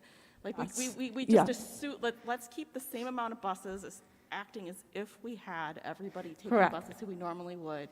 But yes, we do figure out that we're taking them out, but like maybe we were gonna, it maybe factoring in taking out those students brought us down 2 more buses. You're saying let's keep those 2 buses Right. and spread kids out. Yes, I don't know what people think about that. We're saving the same amount of money.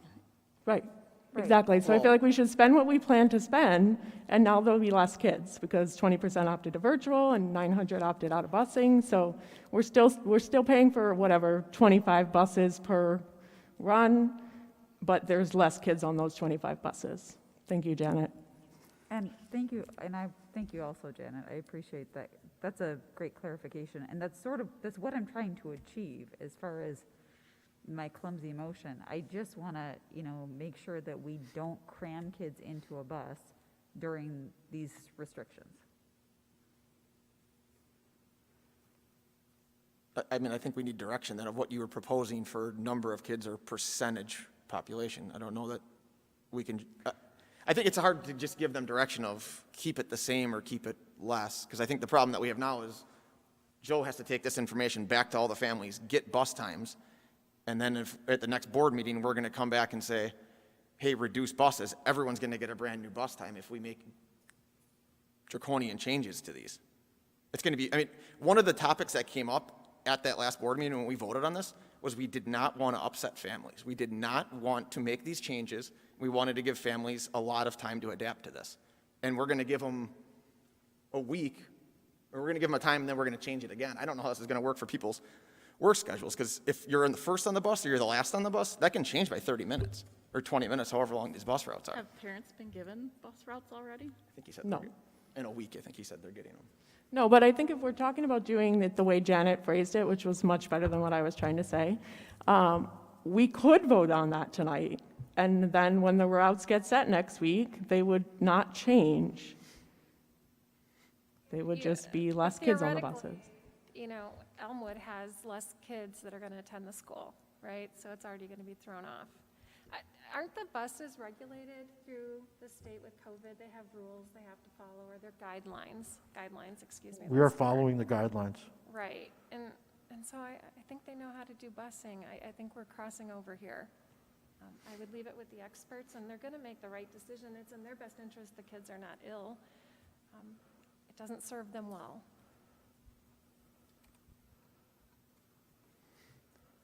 Did you want to amend your motion? I think I should. Yeah.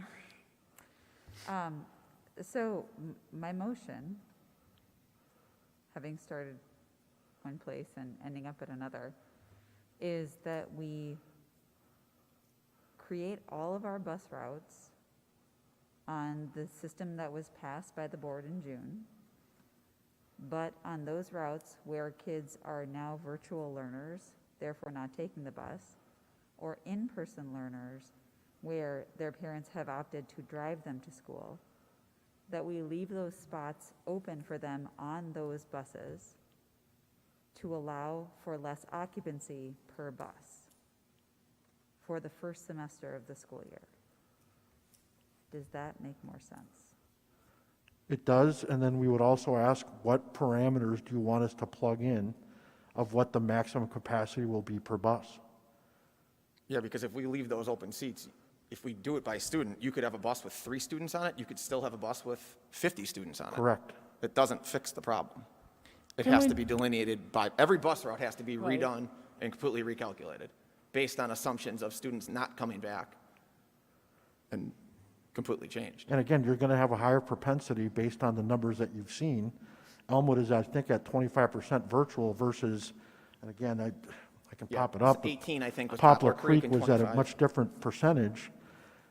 Now you're actually encouraging a propensity of disparity. Well, can I clarify? I don't think we mean literally the people.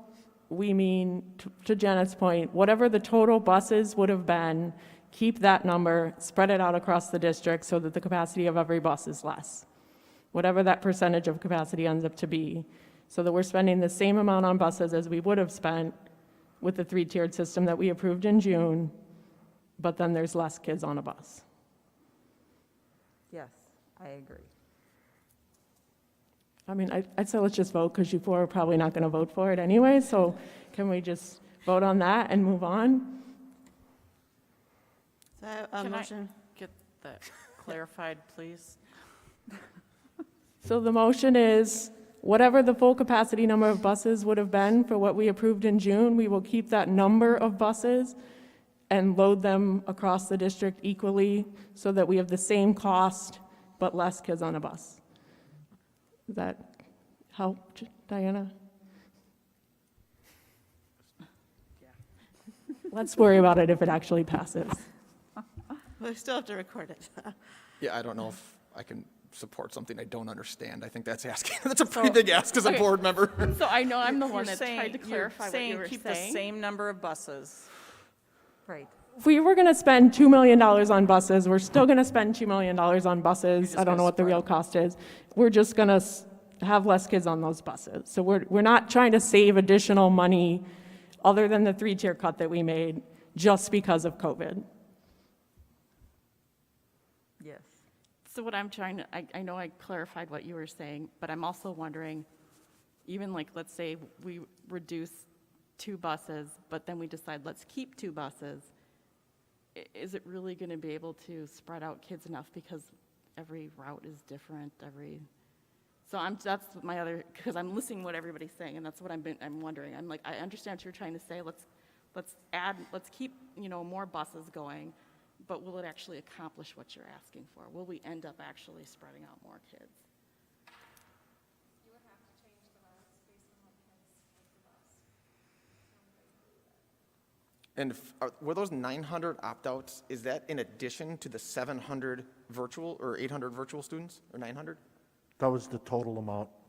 Okay, so someone could have Virtual done and- virtual but not opted out of busing potentially, theoretically? Okay. So, yeah, we don't know if that's 900 or 1,800 or something in between. All right, so I think Ms. Unger made the motion? Or I took the first stab at it. Okay, so But a motion by Ms. Wondercheck, a second by Ms. Unger. All those in favor, raise your right hand. Hands down, all opposed. The motion does not pass. This moves us to the return to school resolution. This was an item that was discussed at the last board meeting. As a first read, there was dialogue related to this, and I think the point of clarification, some of the points of clarification that were asked at the last meeting were, should this be approved by the majority of the board? I think the biggest question was, who signs the actual resolution to be sent to the governor's office should it be approved? So again, what I'd like to do, Amy, at this point is actually hand it back to Janet, who is the author of the resolution. I move to approve the return to school resolution as presented. Second. Okay, so we received some feedback from the community, and just thinking back on our last discussion, I really appreciate the comments that were received. I know we weren't in total agreement, but a lot of good comments were made, and I realized that there was some misunderstanding over what this resolution really was about. And so I did end up changing the title to more align really what it was we're trying to get at, and align it with what has been done so far and what is being done. So the resolution has been changed to Resolution Supporting Local Control of School Openings and Closings. I had some comments that it was not needed. We already voted. My response to that is that there are sometimes when something is really important and a board does want to make a formal statement, and this is showing support for the parents who a majority of them are wanting in-person learning. Also in support of the administration and the task force and the subcommittees who have been doing really hard work to come up with ways that we can get children in the classroom as much as possible.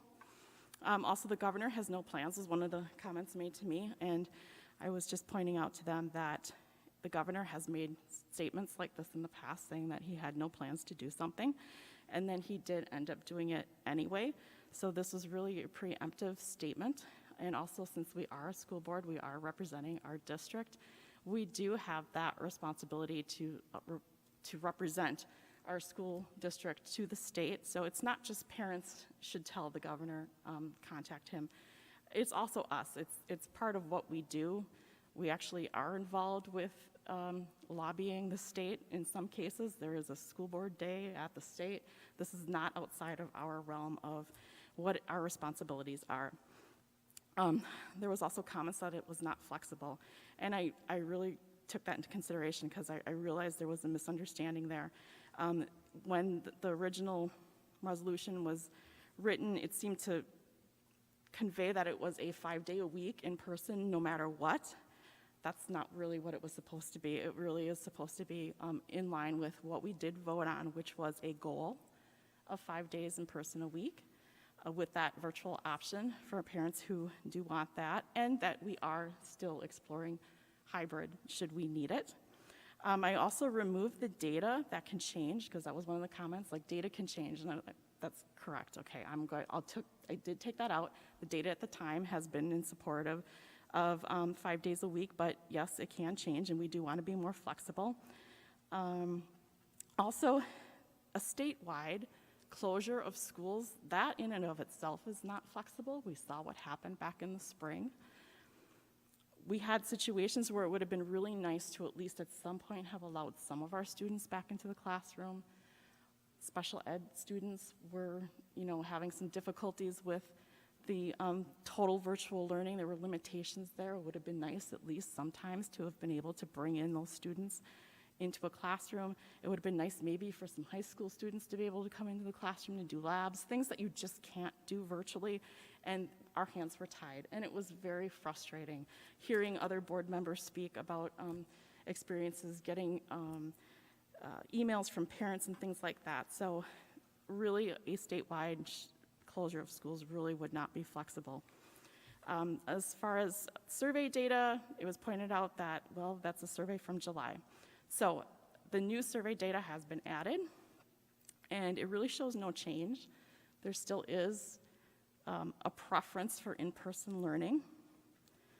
And also, this does recognize that not all wanted 5 days. At least with a full closure of schools, you can't even do hybrid. So this rewording of the resolution does allow if we had to go to a hybrid, and not that it does allow, but it recognizes if we need to go to a hybrid. And also, I would comment was this does not address safety. I want to point out there are 2 paragraphs that state that in-person learning would be with mitigation of COVID-19. That right there is pointing out that we're not just going to do this without trying to be safe, without making it as safe as possible. And it is a goal. That's basically what we're trying to get at, because students really do learn best in person. So we want that to be our goal. We do want to take into consideration, we want to make it as safe as possible. The other comments I received was it was divisive. Expressing support for our students to be able to meet their unique educational needs should never be seen as divisive or political. If someone or a group of people can do this better than us, then we have no business being here. Any other discussion?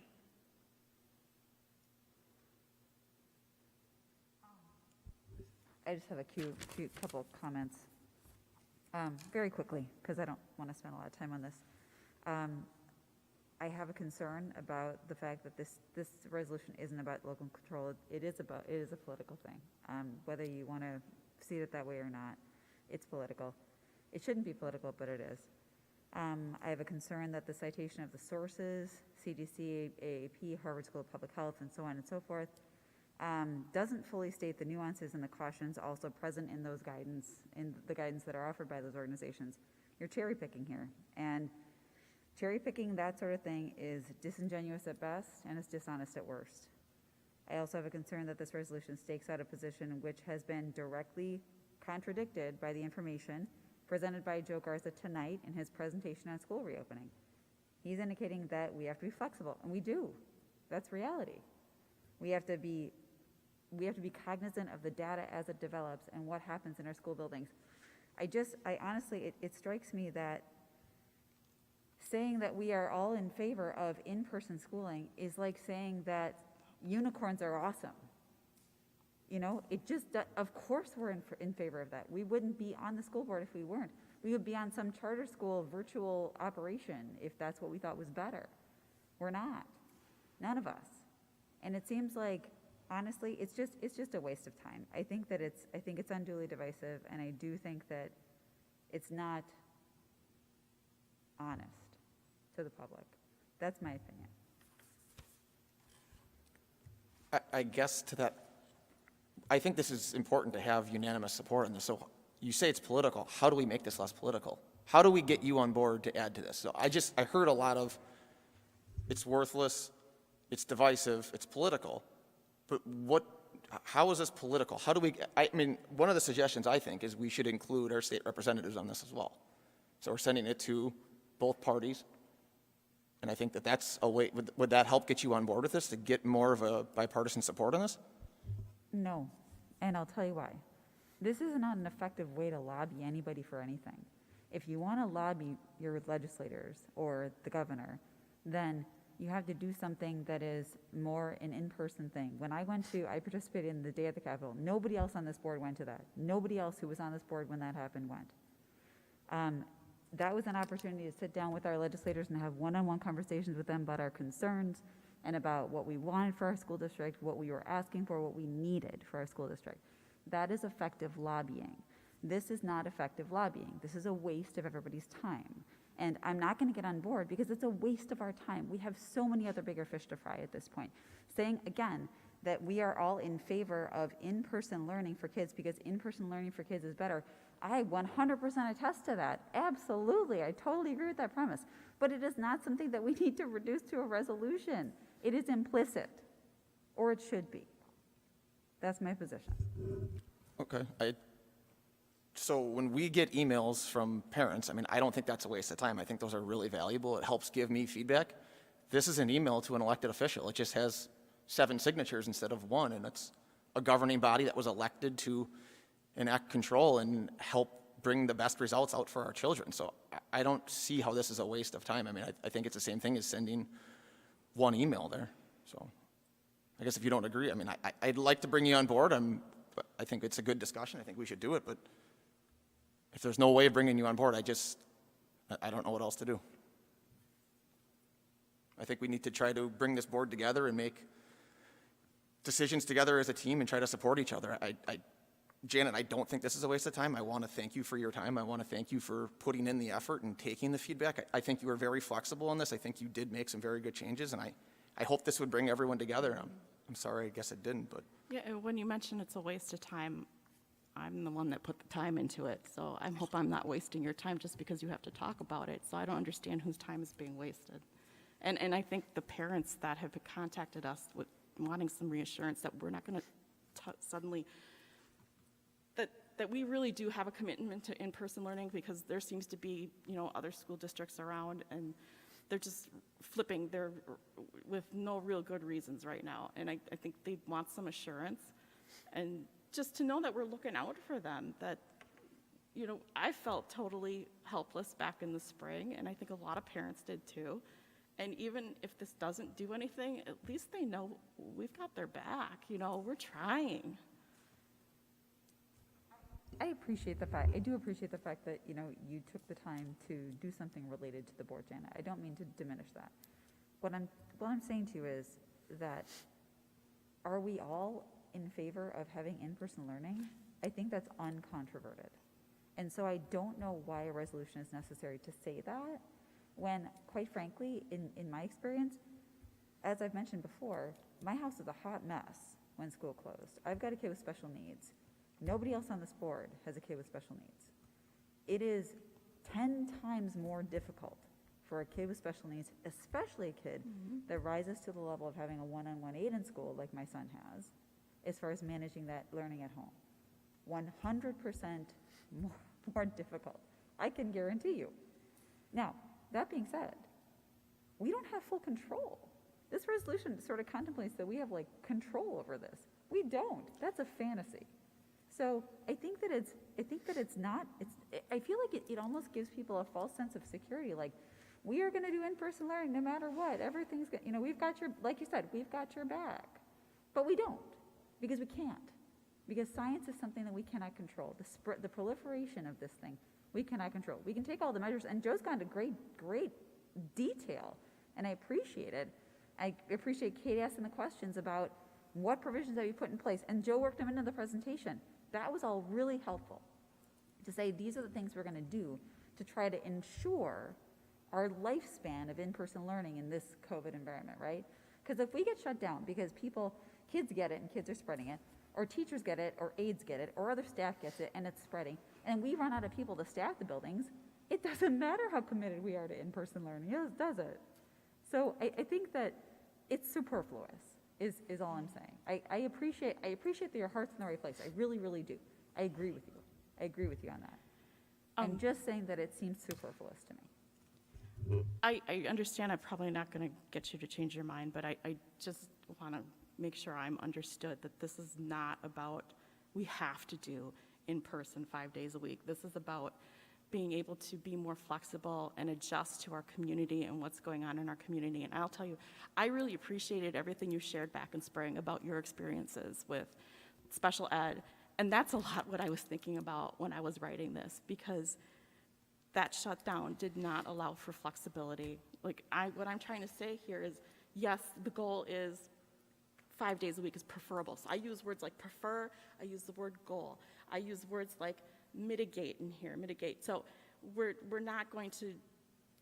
still considering safety here. That's not being pushed away. I feel like I'm really being, not just me, but I feel like this is really being mischaracterized, because that's not at all what this is about. This is about being flexible to the unique needs of our students here in New Berlin, and that we will be taking into consideration health and safety and working with the local health department and following all of the data that's going on and being able to do it best for our district, because it's not a one-size-fits-all for this whole state. We are all very different communities. Outlying communities don't have the same issues that we do. I just think we just need to be much more specialized for what we have in our district. And the interesting thing is I've been following a lot of health data and reading a lot of blogs by doctors and definitely ones that are considered reputable. And one of the things that keeps coming out of children's here is it's not a one-size-fits-all for kids. They even talk about your own individual child, that you need to talk to your pediatrician, find out what's good for your child, because they use the actual term one-size-fits-all does not work. And that's what this is about. This is all about not letting it be one-size-fits-all and trying to do the best for our kids in this district. Is there any other discussion? No, I just want to chime in that I completely support it, and I do think it's important that we have our voice heard. And these are the kind of ways that you do get your voice heard beyond just our district. Should I read it? Sure, yeah. Okay. Resolution supporting local control of school openings and closings. Whereas it is the duty and responsibility of the Board of the School District of New Berlin, as it is with all local school boards, to oversee and provide the best educational opportunity for the students within the district. And whereas the CDC, AAP, Harvard School of Public Health, the National Academies of Sciences, Engineering and Medicine, Children's Wisconsin, and many other experts support opening schools with proper strategies in place to mitigate COVID-19 and stress that most children learn better in person. And whereas a majority of parents with students in the school district of New Berlin prefer in-person learning, the results of a survey taken by parents conducted July 5th, 2020 to July 12th, 2020 ranked in-person learning the highest. And a more recent survey conducted July 9th, 2020 to August 5th, 2020 responded with approximately 80% choosing the full 5-day in-person option over the full virtual option.